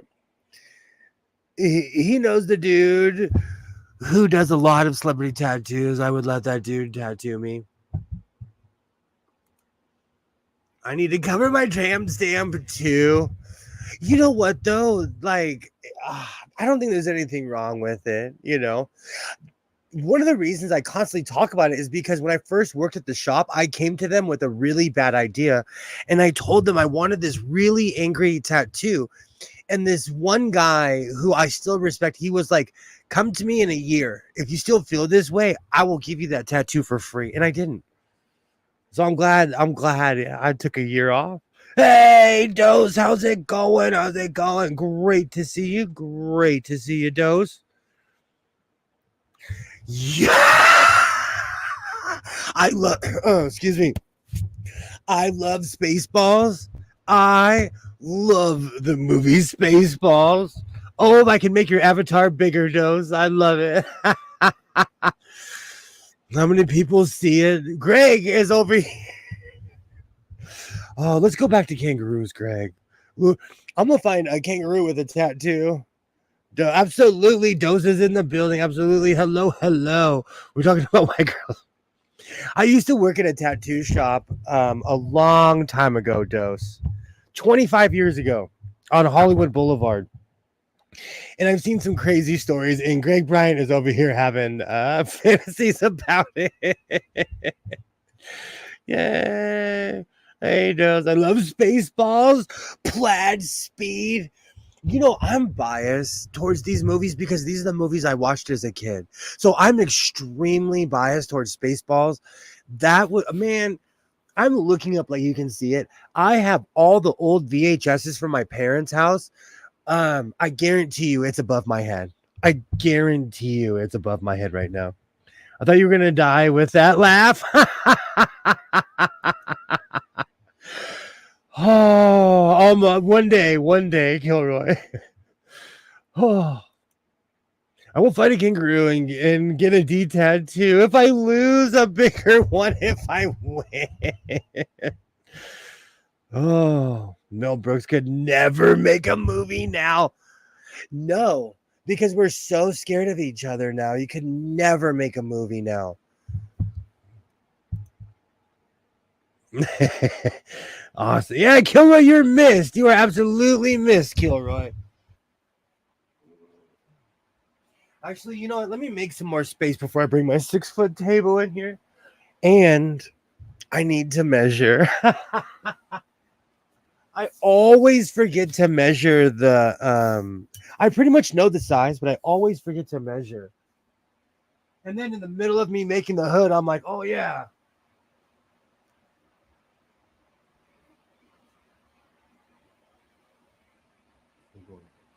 All right. Perfect.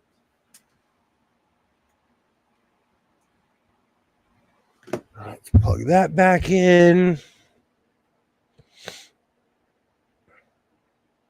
People think Blazing Saddles was bad. The original version of the producers was wild. Have a great night, Mona. Thank you so much for stopping by. Thank you so much. I still watch your streams at my job. I absolutely love your streams. Thank you so much for stopping by. And a bunch of welders, pipe fitters, and all kinds of grizzled people watch Mona Did What live streams. So if I'm your boss, the only thing that people probably say, they're like, this guy makes us watch sewing live streams.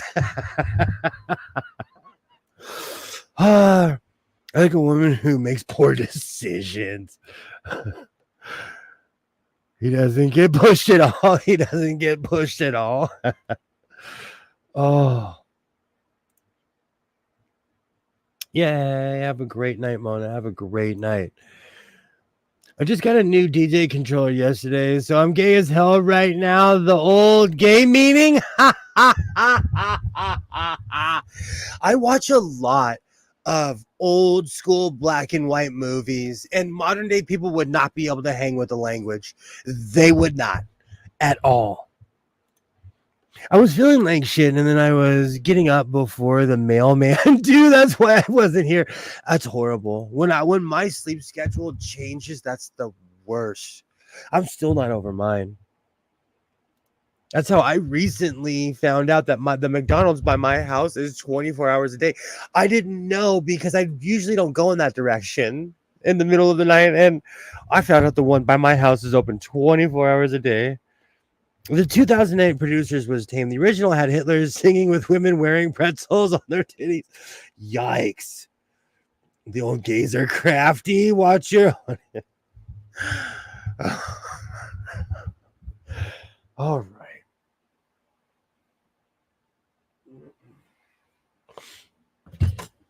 Okay, we can all fit in here without having a coffee spill.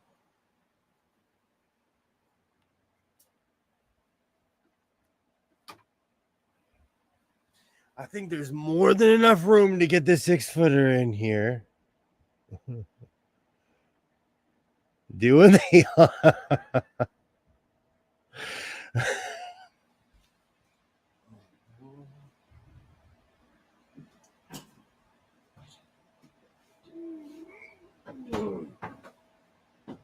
All right.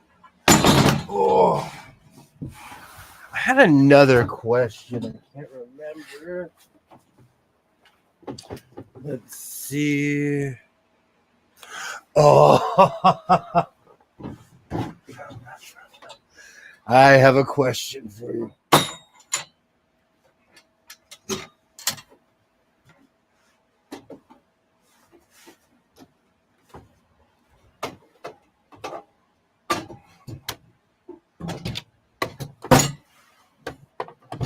Like a glove. Like a glove. Oh, Paul Lynn sure was crafty. We can all fit in here. Pause. It's because I keep on lining the floor with sewing machines. So I'm like navigating, trying not to hit the sewing machine. Oh, good times. Good times. When I bring my 6-foot table out, I'm serious because these old Rubbermaid tables, I own quite a few. I used to throw parties, but now I just use them for my sewing. And the funny thing is, people invite me because they're like, hey, can we borrow a table? But this I use as a cutting board. I love this thing. This is perfect for making hoods on. I would be swinging the table like Larry and Curly. Oh, excuse me. I have experience. So I have a weird question for you. Oh, whoops. I can relate to not wanting to hit the sewing machines. Thank you. Thank you. I miss the old school ultra classy Ks. Oh, I do too. I do too. Don't make me get my piano. Those were the days. Those old spray down tables. What kind of parties you having? I have a ton of these. I own quite a few of these. Quite a few. So if you're gonna have like 60 people, I go to Ragers, Greg Bryant. I go to parties where they're like, oh, we're having a small party. There's gonna be 65 people here. Man, there are a ton of people where I live. We have big parties. Do you know, just in my town, I probably have 25 to 30 family members just in my town. And that's town. That's not county. That's just my town in the square. That is my town. You're one in 5 billion. We're almost at 8, I think, Ollie. We're almost at 8 billion, I think. I could be wrong. I got glow stick. Let's go. Let's go. Note to self, don't open the dishwasher. It is so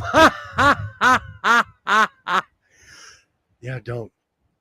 All right. So we're okay, good. I was hoping I didn't put the fabric anywhere exotic.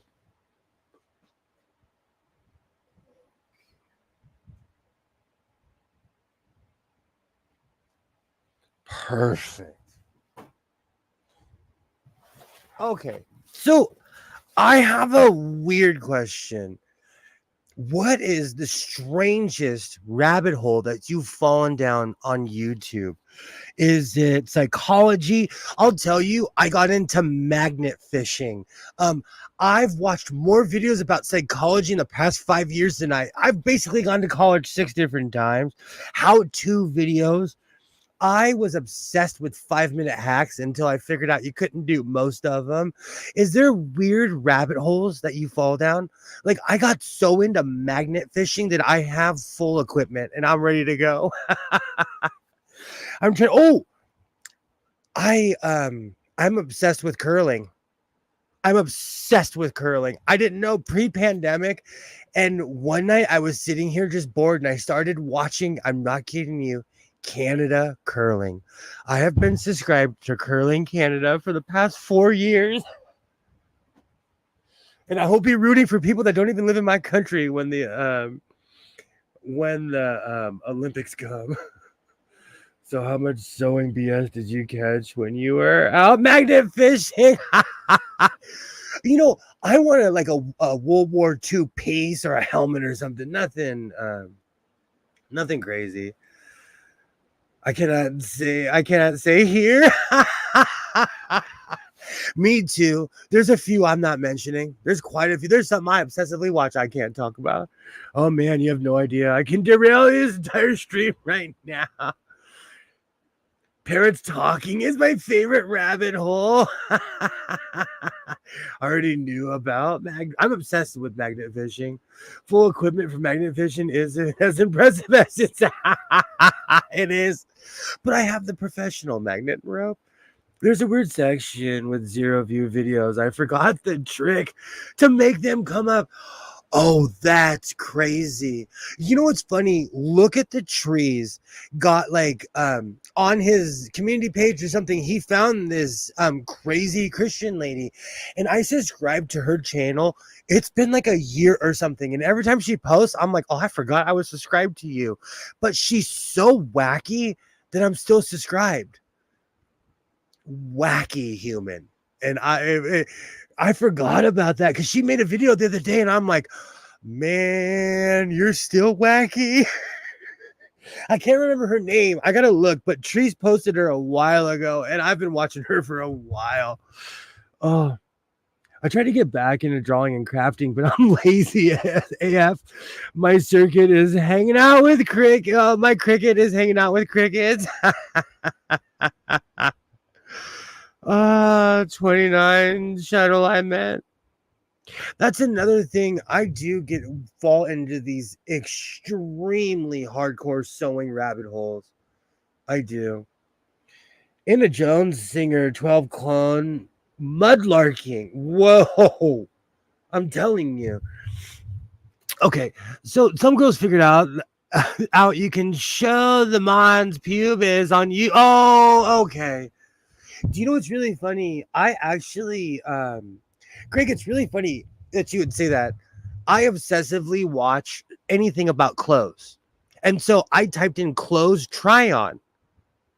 Let me tell you, there's a lot of people on YouTube that try on things that kind of aren't there. If it's sheer, I'm doing my Shifty Franklin eyes, but I can see you. As a grown man, I'm in my 40s. I was like, oh, I am so sheltered. I didn't know this existed. But, you know, that's the crazy thing about YouTube is that now I'm into curling. I didn't finish college, but I still have all my books. I finished at least 3 courses because the videos were on YouTube. I'm looking at a couple of my books because I typed it in YouTube and the entire book and work along is there because I'm so old. They had CD-ROMs when I was in college. Oh, good times. Good times. Transparent try-on is interesting. I didn't know. I'm so sheltered, Greg. You have no idea. I didn't know those things existed because I watch a lot of fashion shows. I do a lot because I want to see what people are into, especially the really artsy fartsy. I love practical because I like making more practical stuff, but I like seeing stuff from outer space. And I had no idea because I'm sheltered. I know a French girl that tries on clothes on YouTube. Uh-oh. The secrets are I was like, where I'm sheltered. Bro, if you click on your algo, it's cooked for a month. I watch all kinds of crazy stuff, though, and I constantly watch music, so my algorithm is all over the place. What about the one with the extreme underarm hair? You was telling me. See, that's what I'm telling you. The internet is insane. Have you seen the black tape fashion show? Yes, I have. Yes, I have. I know exactly what you're talking about. It kind of makes me laugh. I got into curling. What else did I get into? I fall in these strange rabbit holes. And I watch videos with people that I do not necessarily agree with because I want to see what I consider the opposition. I want to see what they're thinking. And when I say opposition, I just people that think complete opposite of me. I'm not saying modern day opposition. I'm not trying to fight anybody. I'm just saying, like, I like to see people who don't agree with me necessarily because I do have certain staunch views. I just don't push them on the world. And those fall in my algorithm. And then all of a sudden, I'm surrounded with views I don't even necessarily agree with, but I watch their videos. I find intelligence in people that I don't even agree with. That's why the other day when I don't even want to say his name on my stream. Never mind. Oh, so Greg's like the 70s tape. Good to know. Oh, good times on a Wednesday. Good times here in the house. I got one recently. Spray on clothing. That too. I fell into that rabbit hole during the pandemic because I'm an extremely sheltered person and I didn't know any of these things existed at all. Oh, whoops, sorry. That black tape thumb has a girl on stage with. Oh, I've seen it. It's in my algorithm now because of science, you know. For the record, I am against these thoughts on YouTube. There are sites for that. No, but my angle is fashion. You think I'm not, well, look at this room. I'm not playing. So I'm constantly looking at everyone's fashion. It still trips me out that people wear Jankos. It's weird to me that style's come back. I saw someone dressed at the swap meet that looked like me in 1996. It was weird. So I'm constantly looking at fashion, looking what people's wearing, and I'm looking up fashion. I like fashion. I like what people are wearing. I want to know.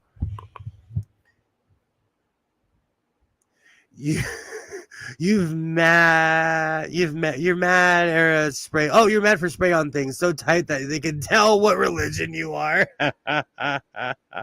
Oh, you've made spray on things. I have. Well, that's different. I'm fully clothed with long sleeves on, though. Even if it sticks to my body, you can see every part of it. That's different. And every year I try on those leather pants that don't fit anymore just to remind myself where I'm at. I have a pair of leather Kawasaki 1970s motorcycle pants that I used to wear. And in my 40s, I no longer fit in them. Once a year, I put them on to see where I'm at. If you go on Discord, I can haunt and hit. Oh, my son showed me some stuff where I was having nightmares. That's a fantastic circumcision joke. Indiana has a block on porn site starting today. They're gonna make you show an ID. Wow, I didn't know that. Excuse me, is that state law? Because I'm surprised they didn't do it sooner, to tell you the honest truth. Okay, where is my rotary tool? This definitely has to be the sharp one, he says, hoping it really is. All right, so I'm going to make a giant hood.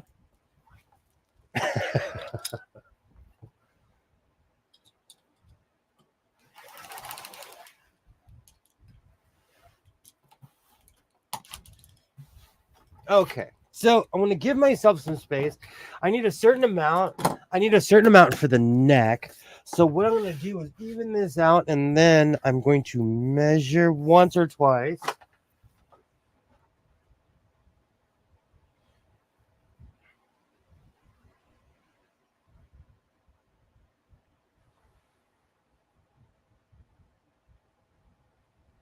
Okay, so I'm making this a bit large because this is going to be humongous. I always give myself some wiggle room when it comes to the neck because I have a giant head and I need room to negotiate.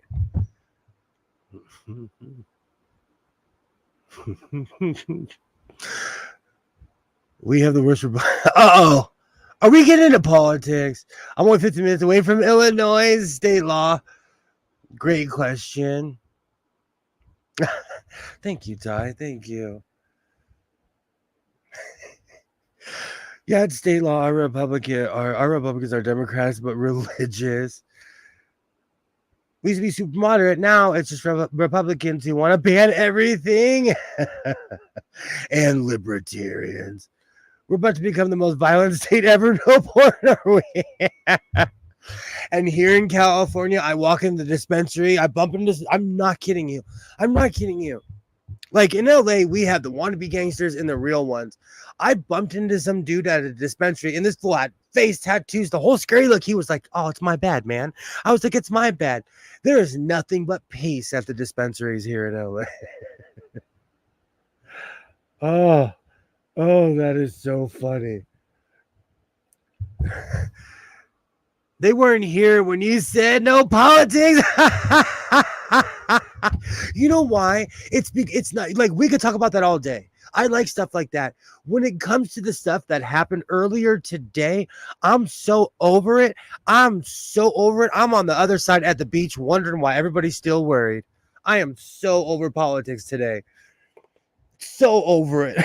And it's not even anything personal. It's just where I live, that's all anyone ever. We don't even talk about the weather anymore. You know what? Talking about the weather used to mean a sign that you had nothing to talk about. Now it's politics. I started with true dose. And being true dose. Dose did walk in here extremely gay, and we want to recognize you and thank you here in the House of Sewing for walking in extremely happy. We thank you. We thank you, Dose. And where's the picture of ice water? You're right. You're right. It's no longer ice. It's just cold water. Actually, it's still cold. I do need to hydrate because I'm sitting here drinking my coffee. Oh.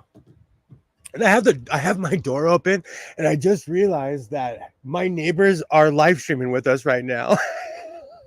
It's not completely open, but it's perched, and I'm loud. I don't even need speakers. I'm just a loud human. Thank you for reminding me. Chug too. I need to hydrate.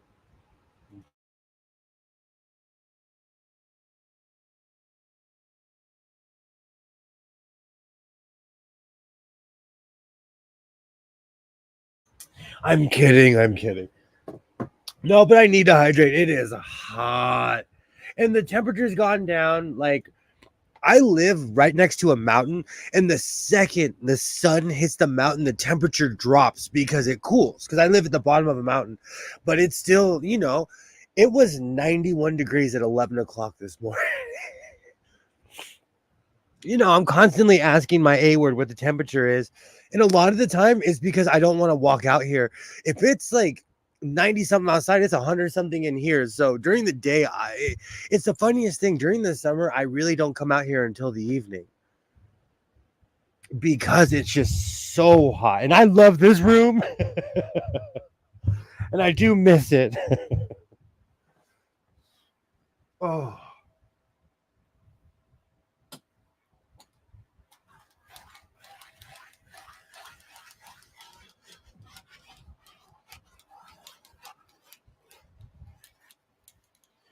Perfect.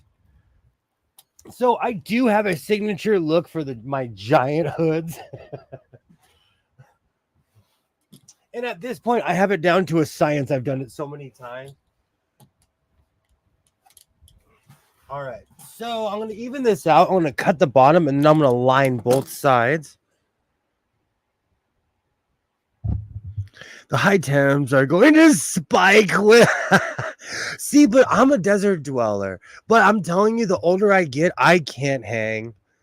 I need to move somewhere where it's really 70 degrees year round. Where is that? California. I just need to move to the beach.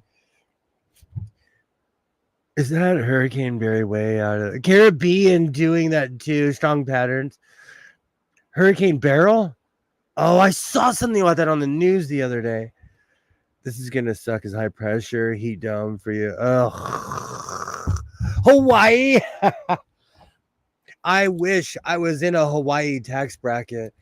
I actually knew a trust fund baby that I grew up with that moved to Hawaii, and they were in direct path. And for years, he would just, people made friends with him just so they could go to Hawaii, and his house was swallowed by lava. So we had to move back to my hometown. High of 80, low of 60 every single month of the year. Oh wow, that would actually be paradise. That's why they call it paradise. Had to change my pick on how I'm feeling. Oh,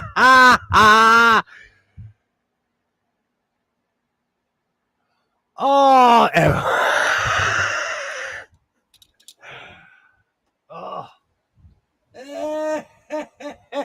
Hey, man, looks like let me go get my chair. Looks like we're going longer tonight. How's it going, kids? Did someone call Elvis? I was like, it's going good.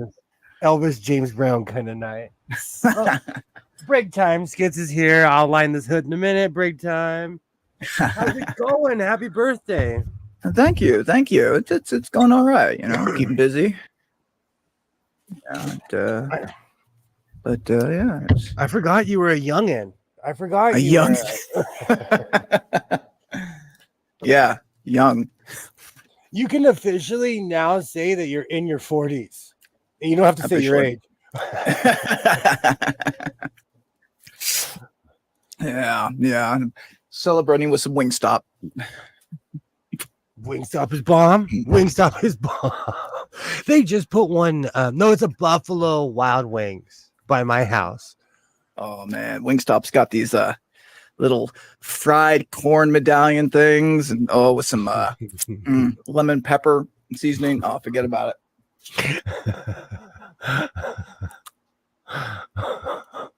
Yay! Happy birthday! Happy birthday! Thank you, everybody. We know that Skits is white. Thank you for informing us, Craig Bryan. Thank you. Yeah, I was doing a golf group the other day, and was a little slow to put on my sunscreen, and yeah, that's what happens. I gave my kid a hard time. He came back 3 shades darker. I was like, you can't even lie, bro. You were just basking in this sun. For real. Wingstop is terrible here. Are you pro, like, you know my theory on wings in general? Unless I can eat 45, see, it's the price. Like, if I can go to the store and buy a bag of wings, I can eat a whole bag, but when you go to the store and you start paying per wing. Yeah, right. There was a deal, like a free 10 if you spent X amount of dollars. So I was like, I will spend X amount of dollars for 10 free wings. When I used to live in Arizona, there was this place we would go to, and they would ask you'd order wings, and they were like, give me a number 1 to 10. And 10 was, they're going to burn your lips off. I am a wuss. I sweat at the sight of a bell pepper. Are you serious? I'm a spice. I'm a spice junkie. I love spicy food. But I will tell you, like, there's a line. That same place, I got a 7 and my lips went numb. I don't want to eat anything that is painful. Sounds like my first, like, there's this Thai restaurant in Sacramento where I went to university, and I loved it. Like, it was the greatest Thai restaurant ever. At least it could, me, small, local, it's the guy and his family. But the first time I go there, I ordered their, the quintessential pad Thai, right? Oh, and yeah. they got their scale, how spicy you want it, 1 through 5 stars. I'm like, okay, I'm a wuss when it comes to spice, but I want a little flavor, so I order 2 stars. Oh my sweet Jesus, that 2 stars. Like, oh my God. I was like, I can't eat this. Like, it is so goddamn spicy. That's so funny. I'm like that with Thai food too. Cause like, people, they either think you can take it or you can't, and I'm always like, give it to me semi-spice. And they're like, look, American, how spicy do you really want it? I'm weird though. I don't like there's certain things. Okay. Do you have a I always get it messed up. It's a yuppie place. It's called it's a barbecue place, but it's like a suburban place. It's called Wood Ranch. Never heard of it. It's by there's one by my house. It's like overpriced barbecue. But they have this sandwich. It's called a James crispy chicken sandwich. It has habanero mayo, horseradish, all kinds of pepper. When I eat that thing, I'm in a full sweat. I mean, like my eyeballs are sweating, my ears are sweating. I would Oh, die then. All right. thank you, Ty. Thank you. And for anyone, Skits has been around since day one, since before the My So Called Life channel. So you'll still hear me call you Godless Sewing there, like Oh, I lost it today in Rashawn's stream and said I miss Godless Sewing, even though him and I are sitting in the same room at the same time. I can eat a fresh off the plant 6 pot. Oh, I have peppers in my backyard too. I have caspasian allergies, so it's the white people food life for me. Solidarity. Wood Ranch is like we have Lucille's and Wood Ranch. Wood Ranch is suburban food, but it's barbecue. But they put a different name on it, so people are like, they're all bougie, but it's like hardcore barbecue food, you know. If you get a bib anywhere, you then it's not too classy, you know. Well, you don't go to God, what's that? Joe's Crab Shack. I have at least 3 Bite Me t-shirts. I have one with a giant piece. I love my man. I used to go crazy at Joe's Crab. I ate so much at Joe's Crab Shack. I got 2 free t-shirts, and I miss that place. You're gonna make me cry. And Bubba Gum Shrimp. Oh my! Gum, they put one in Ventura. You couldn't keep my family out of that. I was driving my senior citizen parents there. I'm like, you guys hungry? Let's go to Ventura. I miss that place. Me and Skits are the old geezers. You are. You guys are the originals. And Butterfly and Alibaba. For real. It's just smoked with wood. It's bomb. Mm. Y'all still got Joe's. We ran them out of town. I cried. You know, I almost cried when Bubba Gump went out of business. I loved that place. And you know, I don't know if you were supposed to, but they let me walk out with my cups every time. I still have giant Bubba Gump cups. You're the reason they went under. You sold all their cups. In my defense, no one ever stopped me. And I was raised by a Depression era grandma who had money, but she stole every restaurant she went to. She'd steal utensils. And goes to the Chinese restaurant. I'm taking these chopsticks home. And my grandma, and the funny thing is, my grandma was the one that had money. Like she had made it, but because she was Depression era, she was constantly like, you know, hoarding stuff. We cut up trees for smokers all the time here. Oh, I went through a smoking phase. That's the one part where I failed Country 101. I smoked so much, and one day I smoked a duck and I never smoked again. It was, and to quote my mom, "You idiots, everything just tastes like smoke." I liked having a smoker, but like my ex-wife, no one liked it.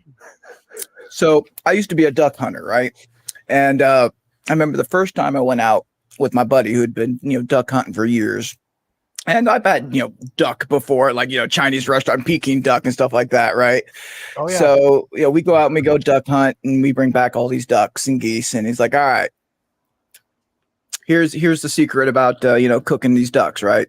So what you do is you chop them up. All right. You put them on a stick and you marinate it in, soy sauce and olive oil and teriyaki sauce and jalapenos. And then you put on some fruit and then you grill it up nice and slow to a nice medium rare. And then you eat the stick. It's an acquired taste. You know why? It's because like, back in the day, I grew up around people that were really country, but I'm from the city. And so there's always that clash of like, this is either the best thing you've ever had or it's nasty. Stop going to all good with this smoke. And slow roasted duck. I think I've had my fill of Daffy. I think I've had my fill. Yeah, so towards like, and I ended up not really kind of liking duck, but but what we did was we'd save up all the meat throughout the entire season, and then make jerky out of it and give it to all our friends at the end of the year. You know what? I eat lengua burritos, so I can't talk trash. Those are some good burritos. I'm obsessed with lengua burritos, and for some reason, I feel like I'm like eating less beef, even though it's from the same animal. Yeah. I feel like it's healthier for some. I love duck tacos too. I'm not anti it, but it's kind of like ice cream, where I worked at a Baskin Robbins. I only eat chocolate and vanilla now because I lost my brains when I was in my 20s. I worked at a Togo's Baskin Robbins. Togo's that's an interesting combination. And the funny thing is, in LA, I didn't know that was kind of an LA thing. There's at least 15 I can think of that still have that combo all over LA, because I still eat a number 24. Even though I worked there, I still eat a turkey avocado. That's my jam right there. I almost got Togo's today, but like, So in California, we have a place that's better than Subway because they actually get fresh bread in the morning. We have a place called Togo's, and they make stereotypical Californian sandwiches. I can cook most wild game. I have, and I'm not kidding here. Eating kangaroo burgers. You know what? I've had gator, Rocky Mountain oysters. I don't judge. I'm not a big fan of gator. It's just a weird consistency / kind of a fishy-esque. Yeah, I wasn't a huge fan. I was in Texas around a bunch of tough guy bikers, and I was trying to like show how tough I was. I didn't flinch. I didn't like it. I didn't like it one bit, but I just like, this is good. And they're like, oh, you're hardcore. I'm like, oh, it's kind of gross though. Excuse me, I'm going to go throw up. It was good. But you know what though? I'll tell you, mentally, it's all in your mind. You know what I'm saying? Like everything we do is in, it's in our head, So if you have a prerequisite with something, you're going to gross yourself out. Oh yeah. Yeah. This is preconception that, this is going to taste terrible. Like insects. Like it's such a visceral, like, ew, eating insects, but there are people all over the damn planet that do it just fine. Thank you very much. Germany. Yeah. I grew up with real Hamburgian. Is that what you call them? People from Hamburg? Hamburgian Germans. But they would eat chocolate covered crickets. There you go. Greg is a barbarian in real life. Greg is a barbarian in real life. I remember the first time my uncle, when I was a little kid, he got me one of those tequila suckers, and they had the worm in it, and I freaked the fuck out. Like, I threw it away. He's like, "What are you doing?" Like, there's a worm in it. Would you eat frog legs? Dos just brought up something that's a really good point. Hate squid, octopus. You have? Yeah. Did you like them? For the same reason, but to a lesser extent, as the gator, they had this weird. Less so with the consistency and less so with the flavor, but there's still like this weird fishy-esque, but it was more of a chickeny fishy-esque. They do. They absolutely no, they're definitely chickenish. Snake is as well. I love snake. Rattlesnake. Good. It's super chickenish. It's weird. It's like the sweet chicken. It was snake's good. Yeah. I knew someone that made stew out of it, and I was like, "This is good," but it's messing with my brain, I remember when I was a little kid, like kindergarten or first grade. I remember my dad. I was out of my grandma's ranch, petting chickens in a chicken coop, and I see this snake. All right. And I think, how they put this rubber snake here to scare me. I'm a little kid, right? So I go out, after I finish petting the chickens and collecting eggs, I go and, tell my grandma and dad, like, that's a funny rubber snake you put in there. And they just look at each other. Sorry. And grandma walks over to the corner and grabs the 410 shotgun. Dad grabs the shovel, and I just hear this bang. And then later on that night, they decided, fuck it, let's barbecue it. And they barbecued up the rattlesnake. Oh, that's like when I was in Sinaloa in Mexico. I didn't realize how much on a ranch my aunt was. When in the morning, she's like, "What do you want for dinner?" I was like, "I want chicken." She's like, "Okay, let's go in the backyard." And she's pick one. Choose which one dies. And I'm sitting there. I'm like, really? I'm not prepared for this much power. And I'll never forget my cousin looked at me like, "You better man up." And she snapped that thing, and she snapped it and started plucking it and cooking it. It bites the head off. Squid sushi is okay. So really quickly, earlier Kilroy, I believe it was Alibaba, said they don't like octopus. I'm obsessed. Have a good night, Rashawn. Have a great night. I'm obsessed with calamari, fried Oh, calamari. yeah, squid. Yeah, I love a good Oh, calamari. at I'm not. Costco, they sell this huge bag. My son was like, "This is chewy." I was like, "Good, it's more for me." I like Oh, if they don't like some. I have a like sometimes I'll have trouble with like if a dish is like baby octopus or something like that, and they don't take the beaks out or something, and like you get this little crunchy weird thing. Not a huge fan of that, but all in all, I'm weird. I like frying everything, so I'm part Cajun. I love crunchy things. I will fry anything. I drove to fair. I drove to Bakersfield for a fried pickle, fried ice cream, and the best chili dog I've ever had in my life. Nice. And spoiler, Bakersfield is not close. Oh, so I don't know. Yeah, you know, or at least have heard about Slim before, right? Yeah, of Um, course. so he's going to be not this next weekend, but the following weekend. It's his birthday too tomorrow.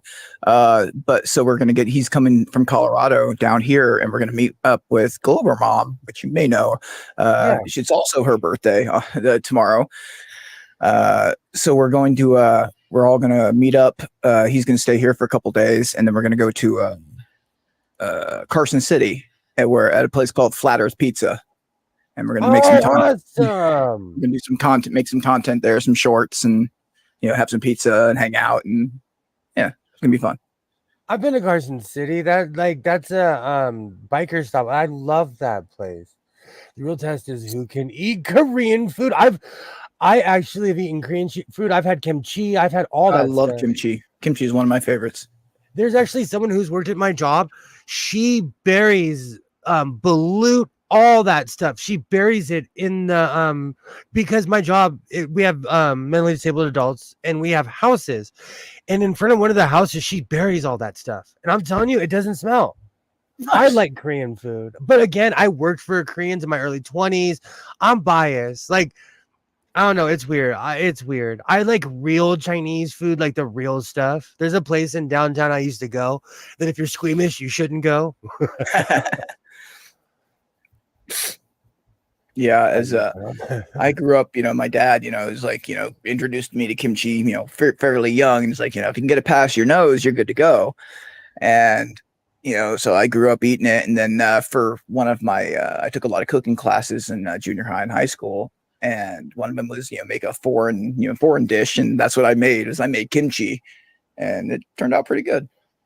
I didn't bury it; I just shoved it in a cupboard for a good couple months, but yeah. It was good. Also as a child, I was introduced to all of this as a young child. So I don't like as an adult, you couldn't get me to eat any of this. But because I've been eating it my whole life, I don't see a problem with it. You got to get them early. Yeah. For real. And I grew up eating exotic things because my parents, back in the day, oysters were cheap. Fish was cheap. So there's a lot of stuff that I eat that's considered expensive now. Like, are you into lobsters or crabs? Oh, I love them. I mean, they're expensive as fuck, but they're delicious, especially with some nice drawn butter. Forget about it. I tried one before. I'd rather teabag a barbecue pit. It's not. Ouch. It's not for everybody. I'm a sorry Christian woman. There's a ton of stuff. That I've had. There's something that I've had before that I can't say on stream. Oh my. Yeah. I don't know Alibaba if they're the one with the 2-foot pizza. I haven't looked into it at all. Do you know what I've been missing? I don't, because I miss Mountain Mike's. I've been talking to all my Stockton friends. I think that's what it is. I just had that the other day. Oh, they have the best pepperoni. They don't do that around here. They don't put a billion pieces of pepperoni on here. And they give a veteran discount too. Oh, I miss that, man. I miss Northern California. I don't miss the weather, but I miss the fucking 104 whatever shit today. Ridiculous. It's so funny. How are you hotter than us?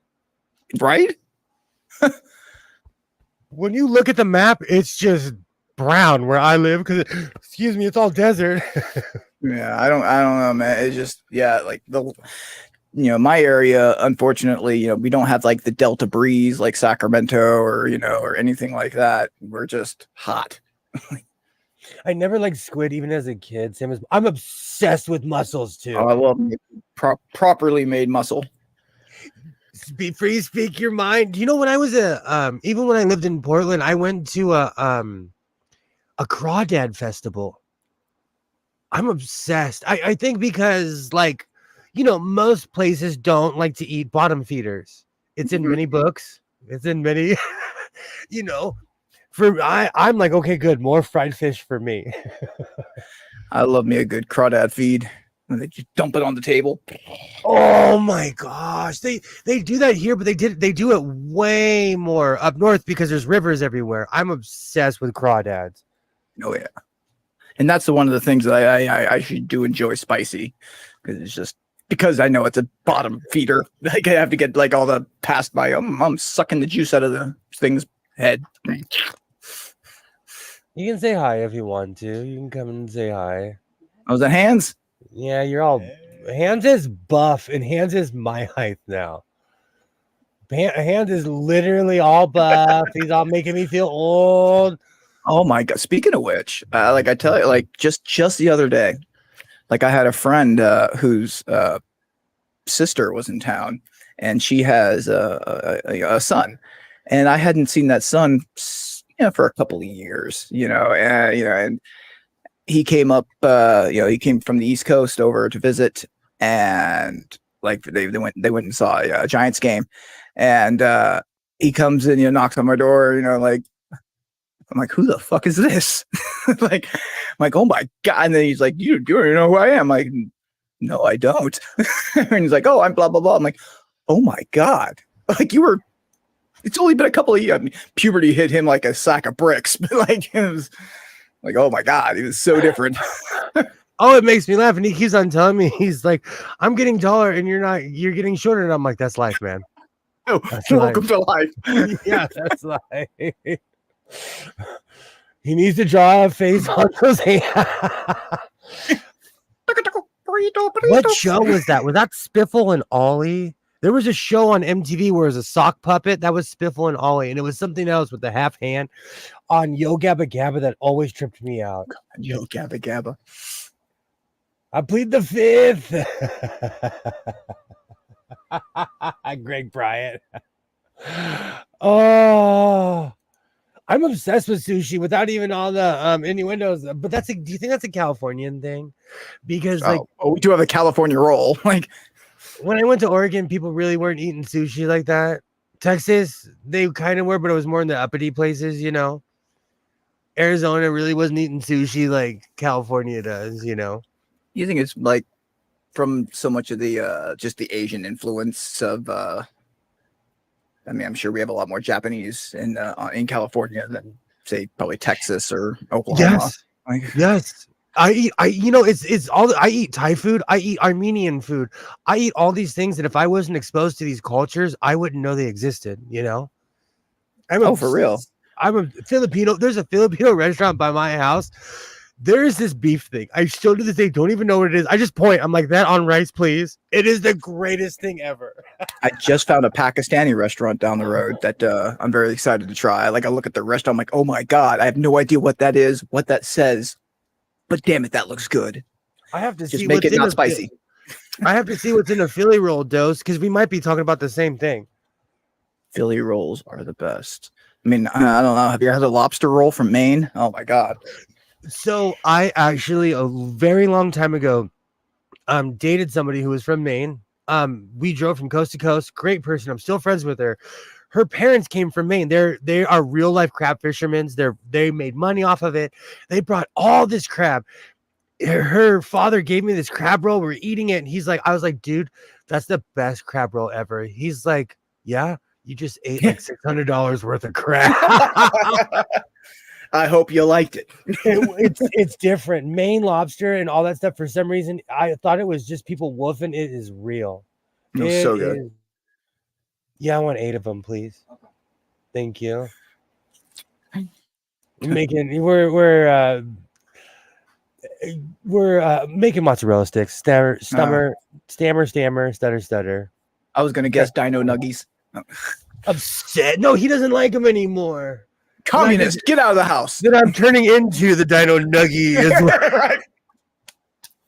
The problem with Oh my Dino God. Nuggies, they go down easy, and I Oh, have it's too easy. I have every dipping sauce known to man. You know, So the other day, right? I'm walking into my office, right? And an old buddy of mine that works a couple doors down, hey, are you gaining weight? I'm like, thanks, appreciate it. And then I walk into my office and I have a client sitting there, and he's like, have you gained weight? I'm like, God. You're not alone. I work with my mother, and my job is 95% women. So I have 90% mothers telling me, like, 2 years ago, 2 years ago, you didn't look like that. And I'm like, I'm in my 40s, Susan. Leave me alone. I'm officially in my 40s now, and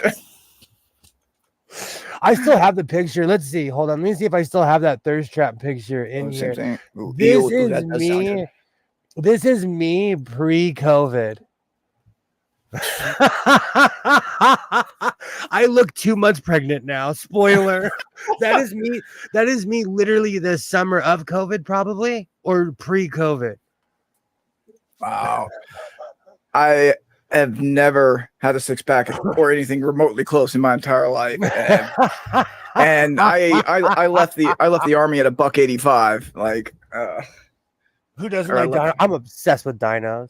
I'm fighting to get back there, Ty. I'm fighting. It's just, what? The older I get, I love food. Right? Like the other night, I couldn't sleep, and I went to McDonald's at 4:40 in the morning because I just realized that there's a 24-hour one right by my house, like right by my house. That's funny. It was 2 a.m. for me, and I had Taco Bell. Oh. I found out that they're doing those big, like, huge Cheez-It things. I'm like, I got to try that. I put this picture up as motivation, Ty, to remind myself of what I used to look like. And that wasn't that long ago. Oh, check this out. You're supposed to lose 10% metabolism every year after 30. I'm 43 and I still have. Oh, wow. 5 pounds of fat. This is what it looks like. This is a 2-scale model, and I try to keep it around, like, every time, like, I go to the refrigerator. I'm like, do I want to put this back on? Like, yeah, like right there, I have a 6-pack still, light. And that's another thing. I know it's weird, and I know people have different opinions about this, but I'm really positive about my body now. It's weird. It's weird. I love who I am, and I'm not saying that as like some weird affirmation. I'm okay with my body, and so like I really don't freak out that my body's changed. Like it's life. It's a natural part of life. Yeah. I don't know. Yeah. I thought I would because I was skinny my whole life, and then I started gaining weight. I was just like, hey man, it's the next stage. We don't live forever, so might as well enjoy it while we can. I got put on double rations in basic, but didn't gain a pound. That's when they think there's something wrong with you.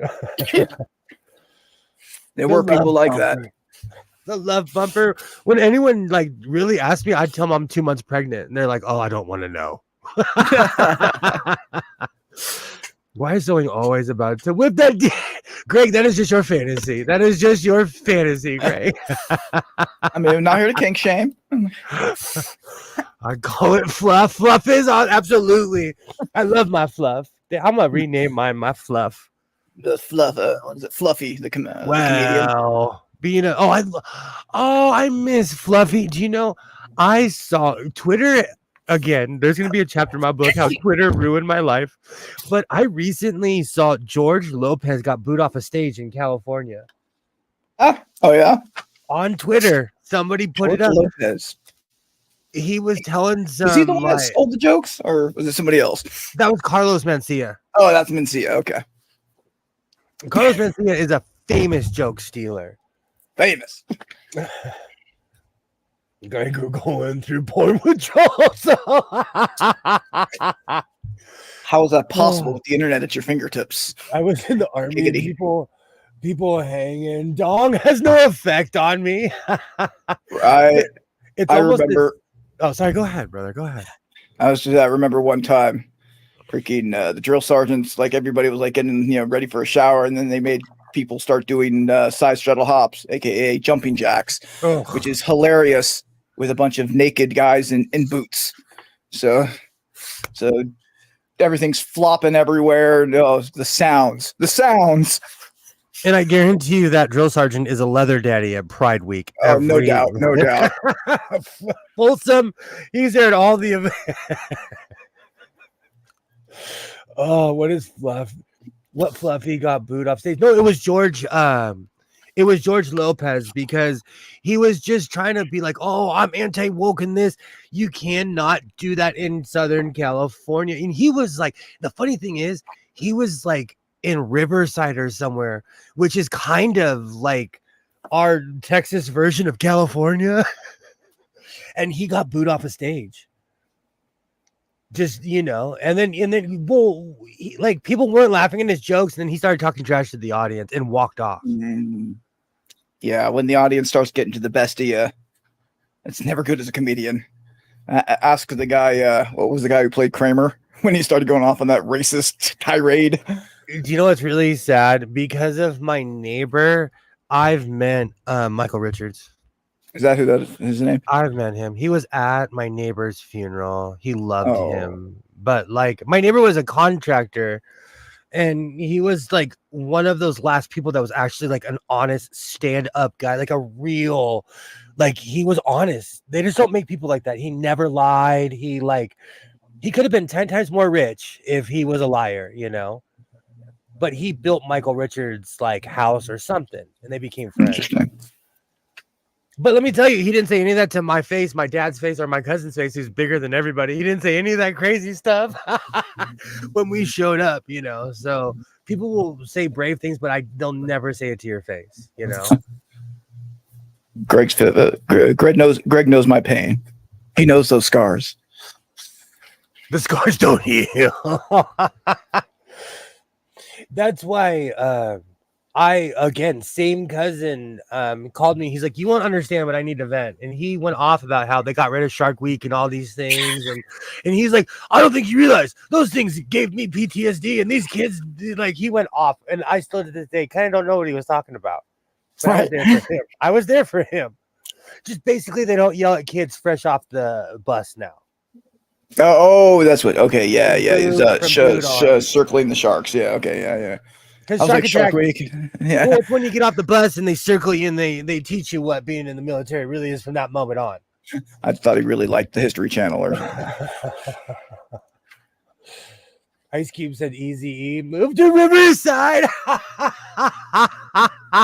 Riverside is where you can own an ATV, AK. Like it's the Texas version of California. Is that why we are undefeated? The Army is a giant big joke that defends your country. There's nothing wrong with either. Yeah, the shark attack and corrective PT are no longer there. Is that why you think you can take a kangaroo? So Skits, our friend Greg Bryant here thinks that he can take a kangaroo. Those things are ripped. Imagine an animal that is working out every time it moves. For real. Like I mean, I don't know. Like maybe you're a generation. I don't know. I've seen people even punch the freaking kangaroo, and like kangaroo's like, what? Is that all you got, bitch? You keep on saying they only top out at 200 pounds, but that's 200 pounds of pure muscle. I'm telling you, when I was surfing in Ventura and those two dolphins put up on the side of me, it was not majestic. It was like, I was like, oh, it was scary. Those things are humongous. And they were playing, so they probably weren't even that big. They were young dolphins, They could have drug your ass under the water and nobody would find your body. I'm just lucky they were surfers. They didn't feel my fear. Oh. So yeah. So I got the skull specifically for one reason. But because like I'd always take my headphones off and I'd hang them right here, and that was putting torque on all my cables and things like that, and it was breaking stuff. So I got this specifically just so I can have a place to put my headphones. Oh, that's beautiful. And I that's have it. links to Sean's videos of people beating kangaroos. You're not gonna convince me. You're one punch versus a full round. No way. No way. Oh snap! I need that lampshade. Dose needs your lampshade. Oh, you're muted. Sorry. I had a buddy a while back who saw my lampshade and said, dude, it looks like a huge thing for ramen. So I had to go out and I got a sticker and I put it there. Like, yes, it is now my cup noodle lampshade. I love it. I grew up in a house with a Bud Light biplane. So don't worry. When people used to do can art. So I don't judge anyone. Oh man, I miss those days. People like, hey, I made this plane out of 75 cans of Bud Light. I have my grandparents. It's no secret. I got all my grandma's stuff. There was always this weird ship. It was this handmade ship. It's like a conquistador style ship.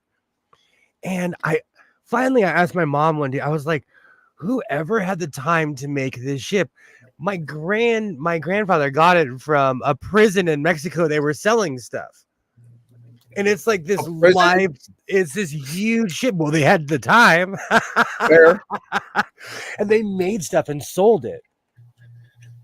I'll pull it out one day. It's in I pulled it, I put it in my closet in my room, because if an earthquake came, I would cry if an earthquake destroyed that thing.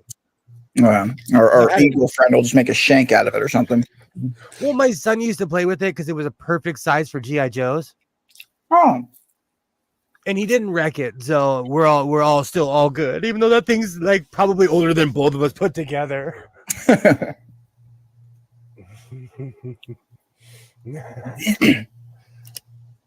Oh, Greg's still going on about kangaroos. Man, I'm telling you, it's all fun and games until you're face to face with some jacked. Do you know what's so funny? All of this led me to go back. I was going to put Kangaroo Jack as my thumbnail, but I didn't think anyone would know besides Greg Bryant and Ty and Dose.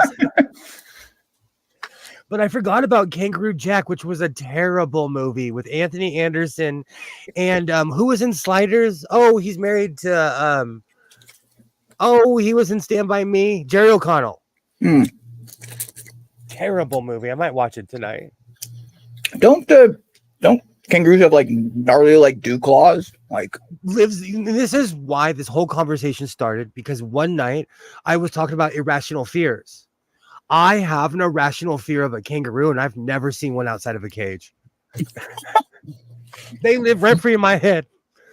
Twitter is what ruined my life, though, because you get some in your algorithm, and then I had a million videos of jacked kangaroos, and I was like, oh no, no. Like, I'm telling you, I've walked up on buffalo, I walked up on a moose.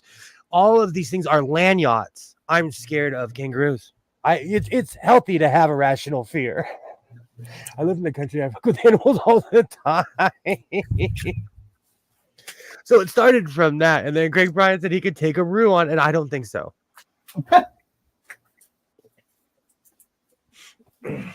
I think all kind. You know what? Back before my car accident, I thought I was invincible, and then I hit a pole and realized I'm not. Oh, that's right, Green. Don't fuck with a moose. Those things are big. No, not fuck with a moose or a cougar or a wolf. I fuck up a kangaroo. I've seen a 200-pound cougar. I told you, I'm such a Californian. There was a cougar that was hit on the highway. I pulled over and stayed with it until the animal control came. I was feeding it water. That thing was bigger than me. And I outweighed it probably, but that thing was longer than me. You're such a softie. That's what's crazy about it. Some punk hit it and kept going, like with a dog, right? If you had to fight, say, a 50-pound dog, it's not that big of a dog, In fact, let's say a 100-pound dog. It's a big dog. You have a chance of survival, right? A fight against a 100-pound cat, I'm done. It'll fuck you up instantly. They're so scary too, because that's another animal that works out every time it moves. He's gonna kick in your ball so hard you'll end up like Joe Biden. I have seen the largest kind of moose. The belly bottom was at the top of a 2014 Ford Edge. I'm telling you, when I walked up to that thing in Long Beach, Washington, shot out to Long Beach, Washington, I walked up to that thing and I almost could walk underneath it. And I'm 5'9". That's how humongous. with or without the Shatners. Yeah. Without my Shatners. People actually think I'm tall. Then I take my boots off and they're like, oh, you're the size of a high school kid.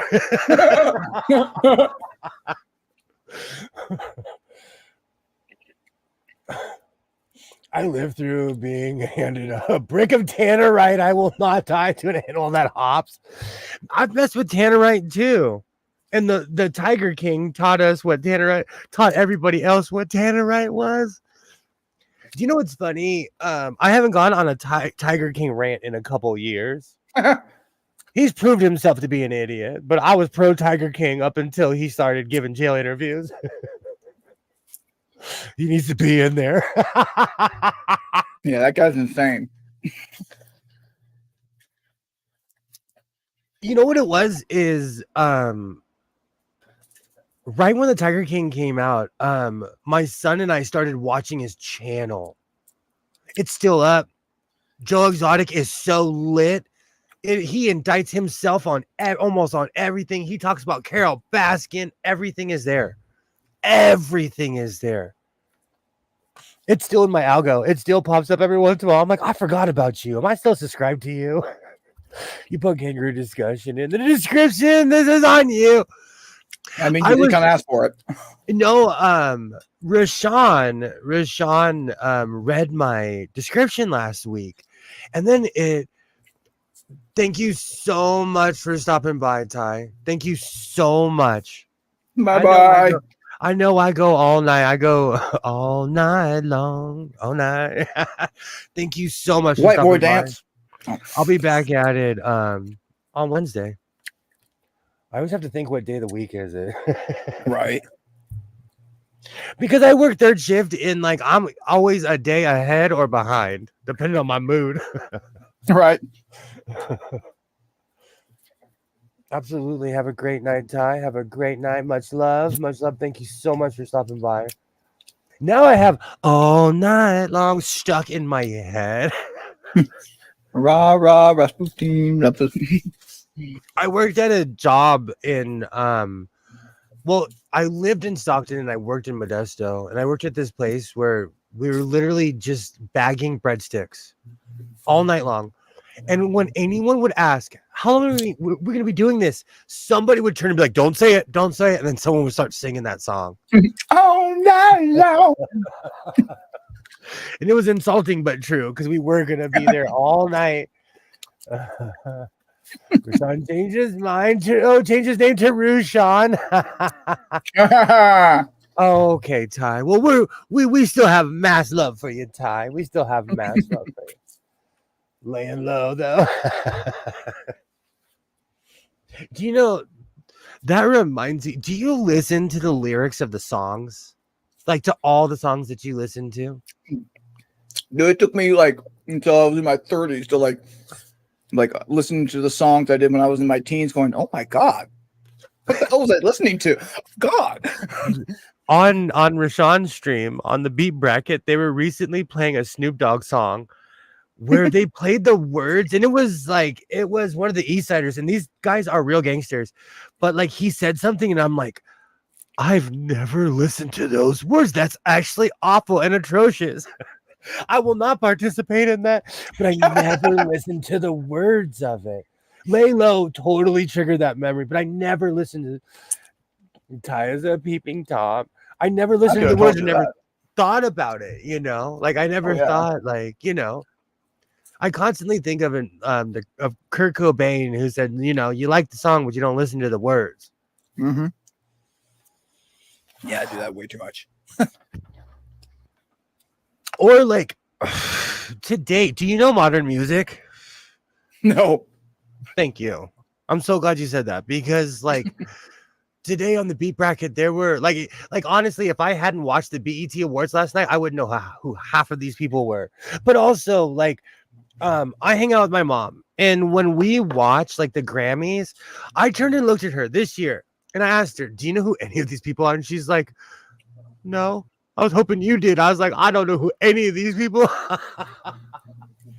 Still a good show, but Yeah. I mean, that's the thing. It's like I can still appreciate, a song. Yeah, granted, it'd be most likely a one-hit wonder to me, but like, okay, that's a good song, or what I can see how that's pop or trendy or whatever. I mean, not necessarily think it's a great song, but I could see how it's trendy. I because my parents used to be obsessed with award shows. Now that it's just my mom, I'll hang out with her. I'll watch the Tonys. I have no idea what's going on, and I may or may not have watched a show or two, but I still have no idea who any of the people are. But I'll watch it. You know, they put on a good show.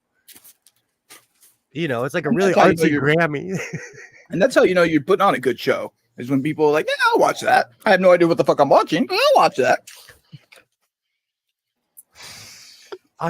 One year when Isaiah was younger, I through a friend got season tickets to Disney Concert Hall.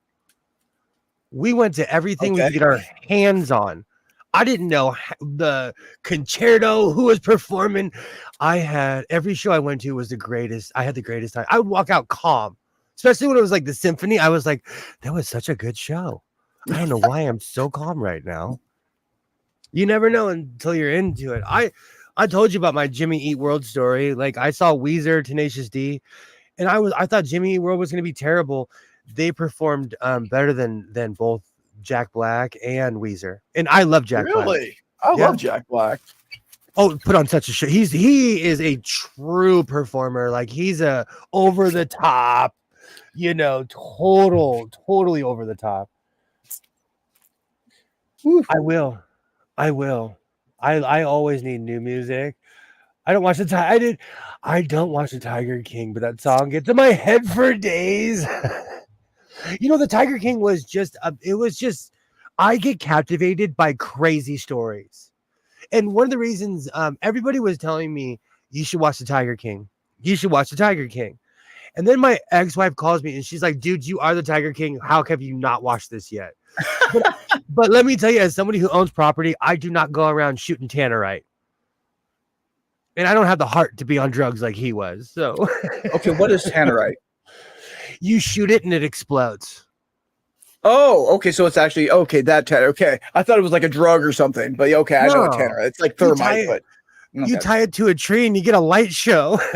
Okay. It's fun it's fun for being a hillbilly, but if you don't know what you're doing with any explosive anything, you could really hurt yourself. Oh yeah. No, I know a group of people that get mortars every year. Okay? Every year. I would not promote anyone to get mortars because they're so dangerous. They're spectacular. When you see the fireworks, you're like, this is the most beautiful thing I've ever seen. But you kind of have to know what you're doing.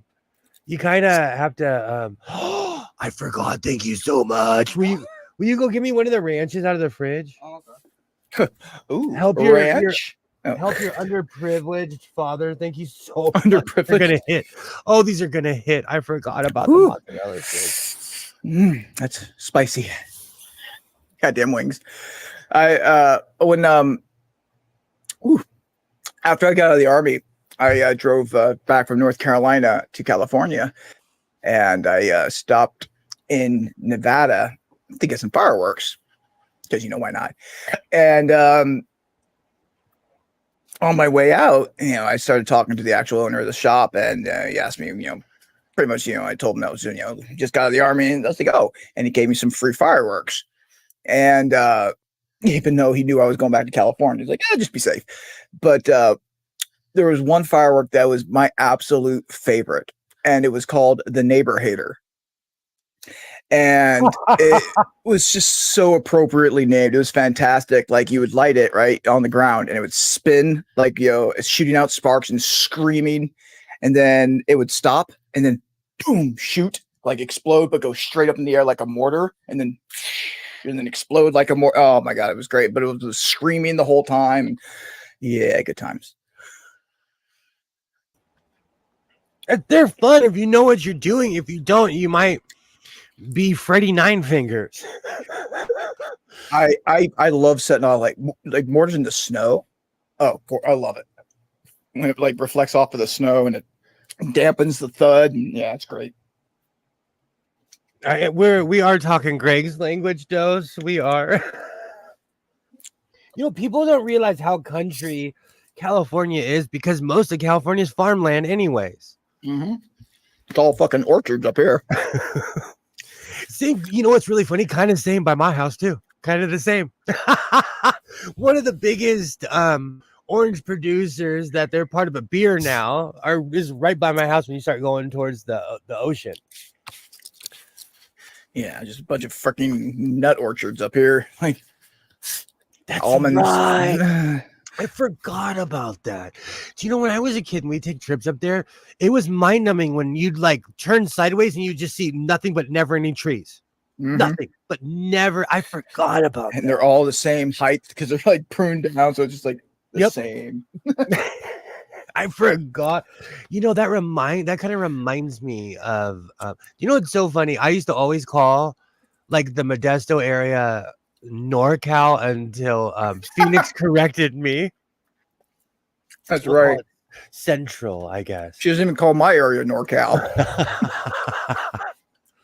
To be fair, though, like the entire tip of Southern Oregon basically is Northern California. When you're driving on the freeway, you turn this hill and it says "Welcome to Oregon." Like you literally turn as you're going uphill and you're like, oh crap, I'm in Oregon all of a sudden. Like the terrain doesn't change or anything. Nothing, yeah.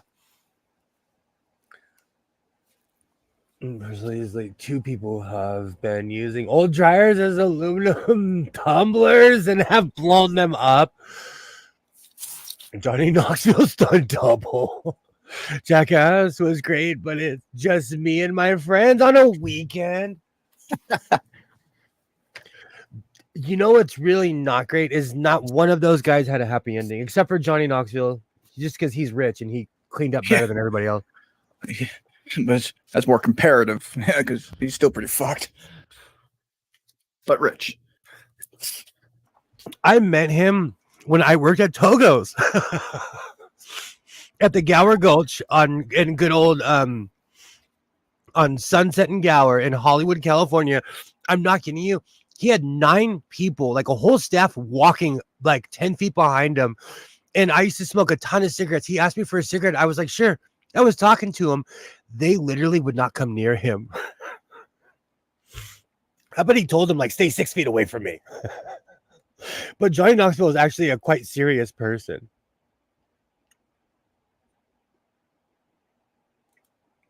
So they like his own staff wouldn't come next to him, or well, he was extremely Hollywood, where like they were walking behind him like a row of ducks. Oh, I gotcha. It was weird because like I'm used to this like crazy dude. Like I've been watching him since I was a kid with the CKY videos. Like a kid where we were like, hey, did you get that new CKY video? The one where he shot himself. Like those are old school videos. And so to meet him in real life, and he's like a poet laureate. But I think he was on Yayo though. I mean, weren't they all? Yes. I mean, look at him like you would have to. Amongst other things, I'm sure. But I'll never forget, he was wearing a captain's hat, a white t-shirt, and cut off Dickies. Like literally like hat, like the white. Wow. And cut off Dickie. He looked like a pirate if he didn't have the captain's hat on. Like he literally just cut his pants. And of course, ridiculous. And of course, Converse, because everyurse Converse here. Of course, the Chuck Taylors, no doubt. How many butt bongs have you made? None today. None today. Just 2. Oh. Because the rest of them were rednecks from Pennsylvania. 40 is 80 and rednecks. Bam is so sad. He like did this weird plea on Twitter, and I was like, "That's enough internet for the day." Bam makes me want to cry what he's done to himself. Don't do drugs, kids. Bam Margera, like he doesn't have custody of his kid. It's just bad news. But here's the problem when you telling yourself and you portray yourself as all these things. Like when a court looks at you, they're gonna be like, "Dude, you're not a suitable human. You've recorded yourself on drugs for the past 25 years." When I was a correctional officer, I had this I love telling the story. Like I had this guy come up to me. He'd been in and out of jail multiple times, and he's like, "Officer, insert last name, I'm being discriminated against." And I look at him, I'm like, "Dude, you literally have a swastika tattooed on your face." Probably, yeah. Like, but rightfully so. Like he literally had the teardrop, but it was a swastika on his face. Like I'm like, dude, and you're complaining about being discriminated against. I've seen a ton of people like that, and they wonder why they can't get jobs. Like I tell people all the time, no matter what you're into, do not get a face tattoo. You are not Mike Tyson. Mike Tyson was an almost billionaire when he got a face tattoo.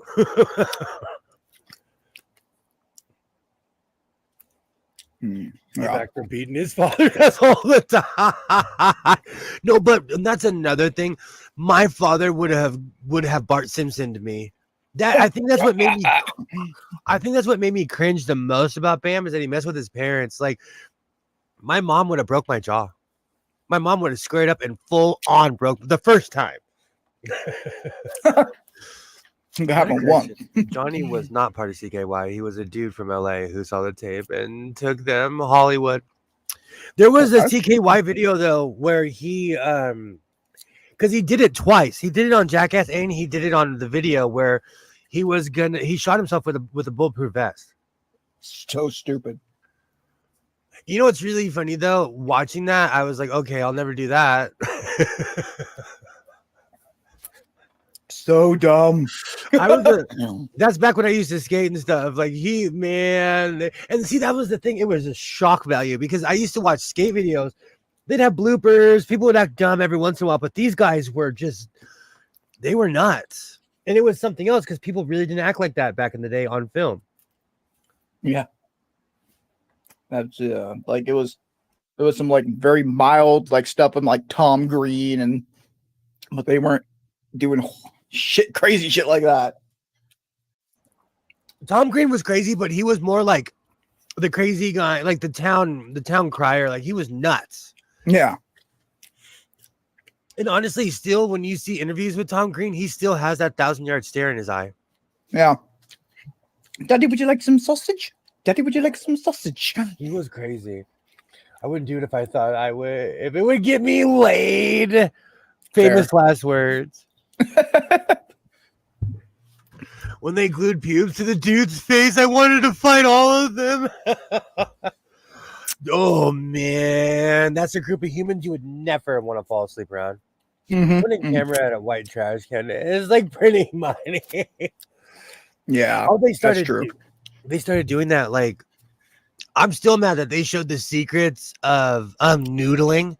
Now everybody knows what hillbilly hand fishing is. Oh, yeah. It used to be like a secret. You stick your hand in a lake, you pull out the catfish. Like, that was a secret. Someone would be like, where'd you get that giant catfish? I was noodling. Oh, cool, man. That was like a secret language. Counting cars. I love the Count. If I ever meet him, like he's a personal hero of mine. He ruined a business I had. I used to buy cars on the cheap and flip them. Counting cars? On the History Channel, there's a show where a guy would flip cars and make them beautiful. But what he did is he taught people the value of their cars. Very famously, I bought a 65 Mustang for $900. Wow. Good deal. My son was 2. But after when people started finding out the value of their car, that never happened again. I saw Tom Green all the time. I hated him. Was the bunch him wanted to punch him out several times. He just seemed Tom Green just seemed like one of those people I would run if I saw him, and I rarely say that about anyone. I'm fearless, and I would run if I saw a kangaroo or Tom Green is on that list. Kangaroo and Tom Green. People that like fucked with his parents. Like, wake them up and like screaming or like, I don't know if you saw the episode where he had a very explicit lesbian scene painted on their car. Like it was so graphic that the TV had to blur it out. Like it was a spread eagle. Like, oh my God. I see that. My mom would have needed heart pills.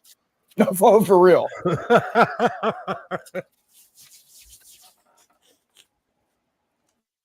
I would have needed a trip to the emergency room. I think that's part of the problem is that the blatant disrespect was okay to watch, but like 5 years later, you're like, oh, wow. This is insane. We got snapping turtles here. Oh, Yo, take your yay! finger. I was just about to say that. I saw this. I can't remember what island they were on, but they were like somewhere in the Caribbean. They were like, I'm about to ruin your image of turtles. And it was giant turtles running. Excuse me? And they were fast. Okay. How But fast? I hope it was the internet and it was just sped up. Right. That's true. Because you can't believe, unfortunately, in today's world, Yeah, we all know what Abraham Lincoln said about the internet. You can't trust everything you see on it. I love that quote. Tom Green did a good rap album, Organized Rhyme. Check the OR was the big song. Oh, excuse me. They were jealous of all the other bands. Tom Green oh wow. I didn't know he was that much drama. He just seems like drama to me. All right. Ganja. Are you afraid of turtles? I don't know. I guess I was raised around certain types of animals. So I'm not scared. I have a healthy respect of nature. Let's just put it that way. Of the ocean, of animals. Godless Owen was uncircumcised before he ran across his first snapping turtle. I have a healthy respect. No, I'm not scared of. See, a long time ago, I thought there was something wrong with me because I was like, I'm not scared of anything. But as I got older, I started discovering my own mortality, and there are a few things I'm scared of. Quite a few things, and I can like admit things that kill me. Some of them are irrational, and some of them are like, the kangaroo is irrational. When is a kangaroo ever going to run up on me in my house, in my neighborhood in Southern California? Never. You know what? I'm gonna one of these days. I'm gonna find your address, get a little kangaroo suit, and jump out, and then punch your eagle. Don't do that. We're gonna make the news. I'm gonna honk at you. Be like, Skits. It's gonna be like Scooby Doo. It's gonna be like Scooby Doo. Rip the mask off, and I would have gotten away with it too. Or the Jamaican wanted turtle soup after they smoked. Have you ever had turtle soup? No, I'm not a huge proponent, just because, especially like sea turtles and things like that are so endangered. I'll take you to a restaurant in downtown LA. Yeah. My ex-wife gained legendary status. We had this competition. We're trying to outgross each other. She ate a fisheye on a boating expedition, became a legend.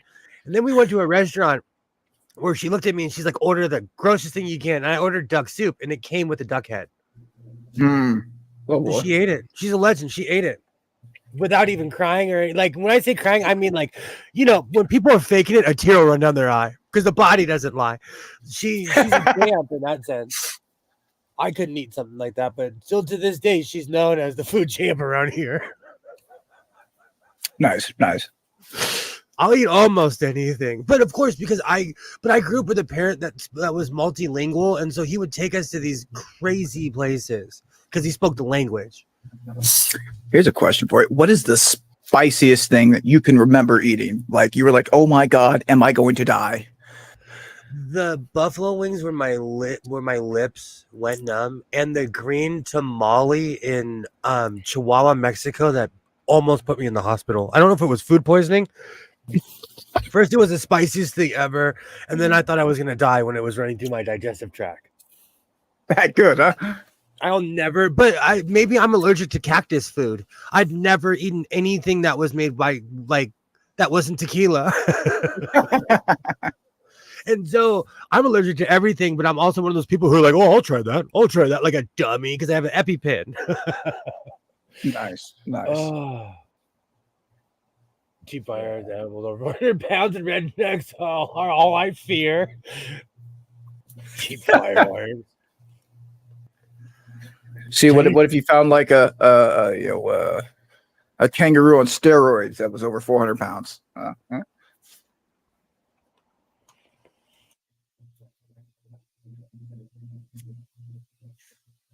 Man, these mozzarella sticks are way too good. I always say this when I quit drinking eons ago, I brought all the bar food home with me, except for wings, because I'll just get a chicken. That's my thing about wings. When I eat wings, it just makes me crave one of those chickens you can get at the store. Oh, the rotisseries. My son and I literally will buy one each because we're greedy. Oh, so good. Oh yeah.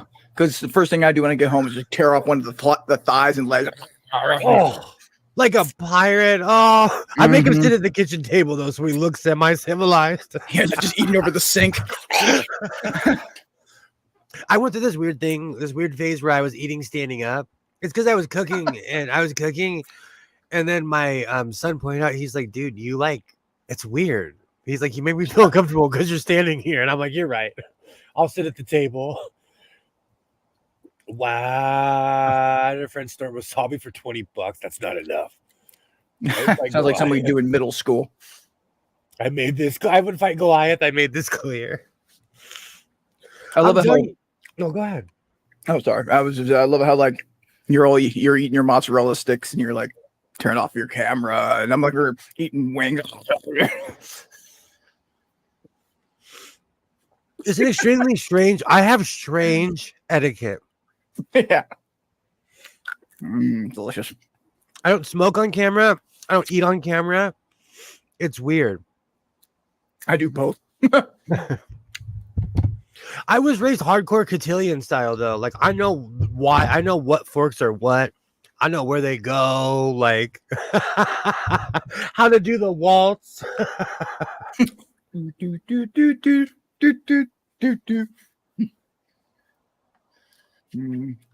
Yeah, I never went through the cotillion or anything like that, but my grandma was big on like this is where the forks go, this is where the knife goes, and it points at the glass, and this is how you do hospital corners and Absolutely.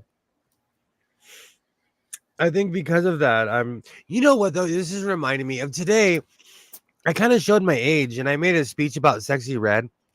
And like, it's not that I don't dislike her or anything. It's just she represents something that like I was always raised to not be. Sexy Red. But cultures change.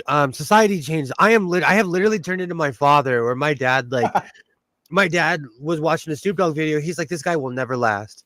Snoop Dogg is still going. Strong. So I don't have any bad intentions towards anyone. It's just not my thing. Oh yeah.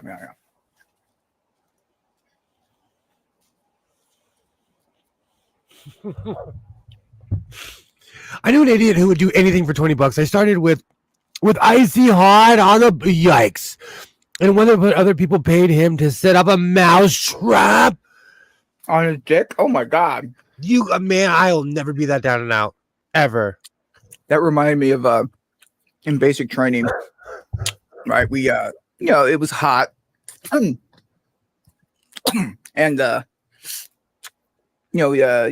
they needed some baby powder, down in the nether regions.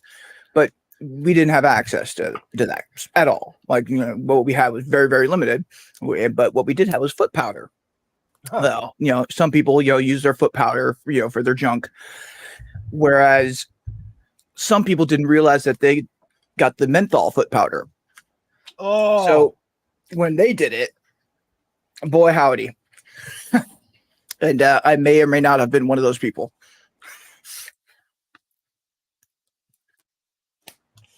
I've done worse. I can't even say on stream, but I've done worse. Oh man, menthol foot powder. Yeah, it exists. Are you kidding me? In this country, if we can put anything in anything, we will do it. Yeah, I'm surprised there isn't asbestos foot powder. right. I'll be right back. I'm going to put this away. Mm-hmm. I peed on an electric fence. That is where, yes, Alibaba. I would say so, especially in the short term. But like getting kicked by the cow, I'm sure. I'm sure. I can't say that I've ever peed on an electric fence. I've definitely grabbed an electric fence or two, and I can only imagine that arcing through the junk.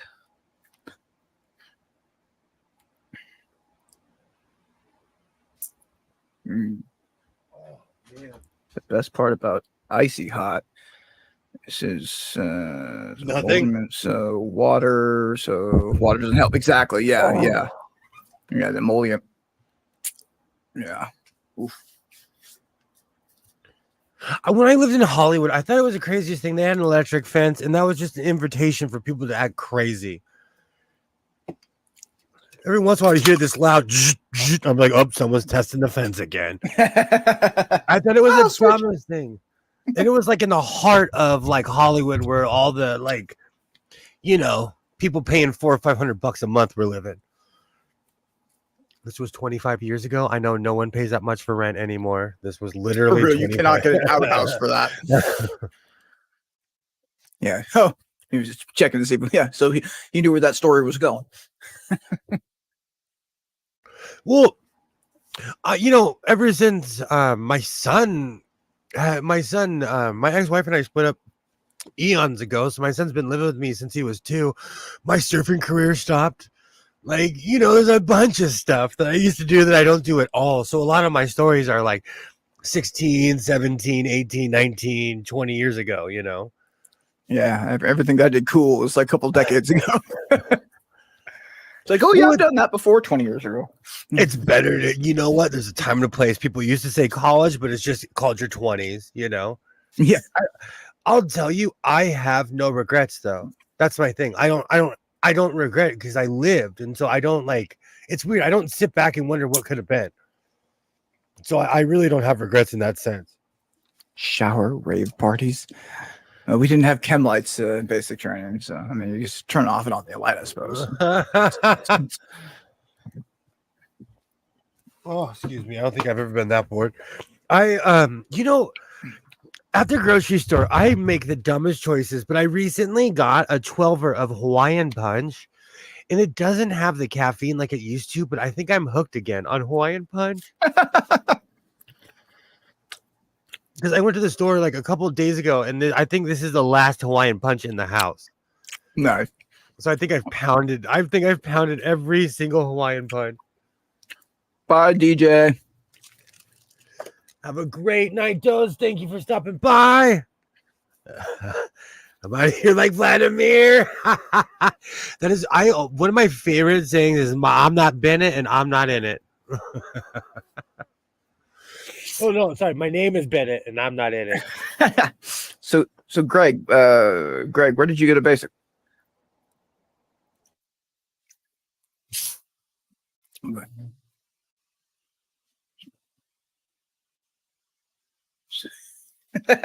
So you know about the price. Maybe.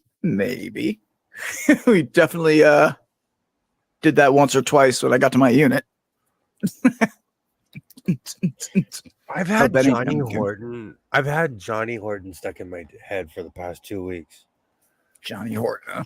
We fired our guns and the British kept it coming. There wasn't as many as it was a while ago. Fired once more and they began to running.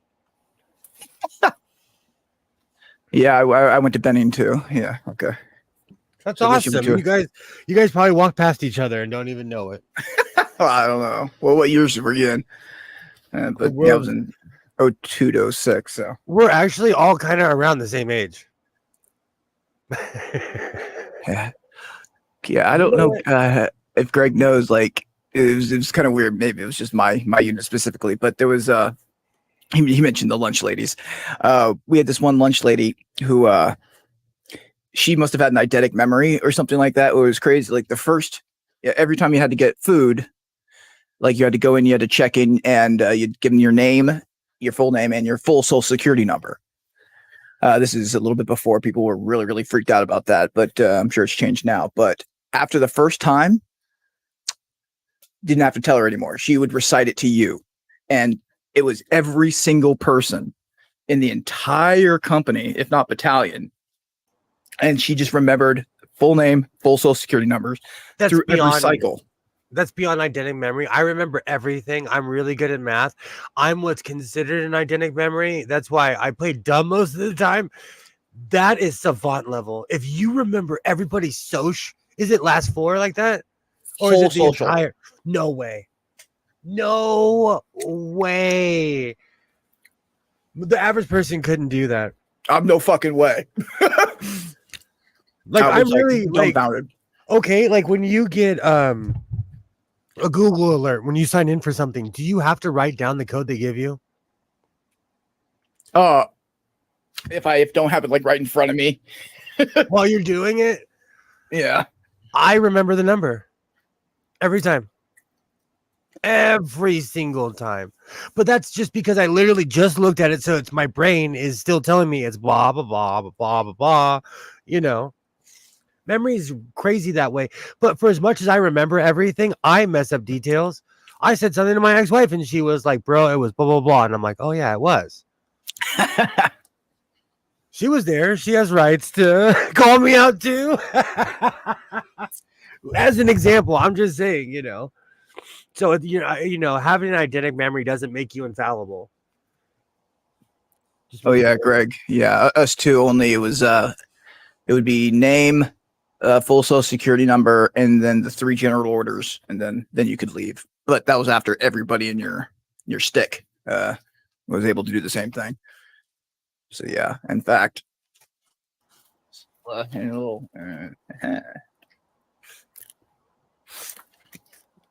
yeah, just in case. I have one of those, but it was a novelty because it was made for a bong. That's funny. I had two of those. I made one into a bong, and then one not.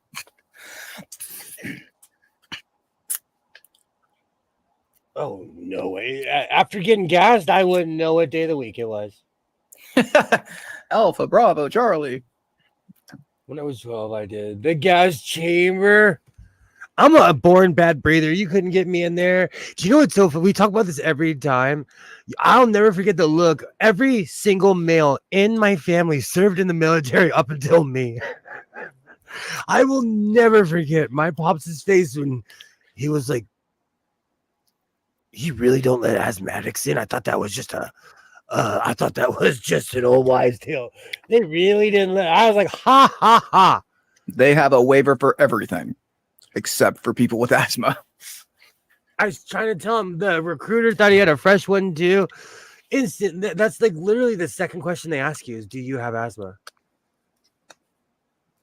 Yep. And I've been this height and size since I was 14. And so they thought they had a fresh one. But as Johnny plays in my head.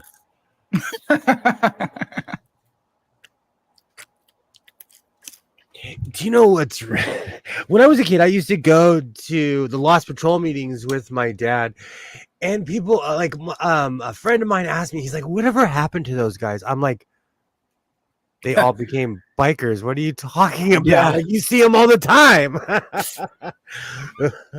Yeah, what's funny is like so many of those veteran biker groups, like we use them for like security at our big events, like our stand downs and our big barbecues and things like that. We just have these big bikers as our security guys. Oh yeah. And they're they usually volunteer, so it's free. I know somebody, which I won't say the club, but he's It's like goddamn 6'7". feather. He's 6'7", and the braid of his hair is probably taller than I am. All Wow. right. Let me switch my angle. We've been going all night, Skid. Yeah, it's getting a little late for us. I'm gonna hold you for a second because I have a few questions for you. Nothing crazy. Quick, what's the meaning of life? How do you solve world peace? Well, that too. Well, Hitchhikers to the Galaxy solved that. The answer is 42. 42. You're not gonna like it, but the answer is 42. I love that. I still, to this day, I've always loved that. You No just have matter to what. find the right question. All right. Well, we have been going all evening here in the House of Sewing. We had special guests. It was nothing but love here in the House of Sewing. Skits, it's been a while. You are always welcome here in the House of Sewing. Thank you. I'll be back at it on Wednesday. Every time I see you, hold on. I used to have so much gusto 4 or 5 years ago. Welcome to My So-Called Life. I would like to thank everybody who's been here this entire stream. My So-Called Life, My So-Called Life. Don't forget to subscribe to My So-Called Life. It's been a great evening. Thank you. I'll be back at it on Wednesday. Man, I was filled with so much hot air back in the day. But it was so great. I had my shtick ready. But seriously, I want to thank Ty. Ty, thank you so much.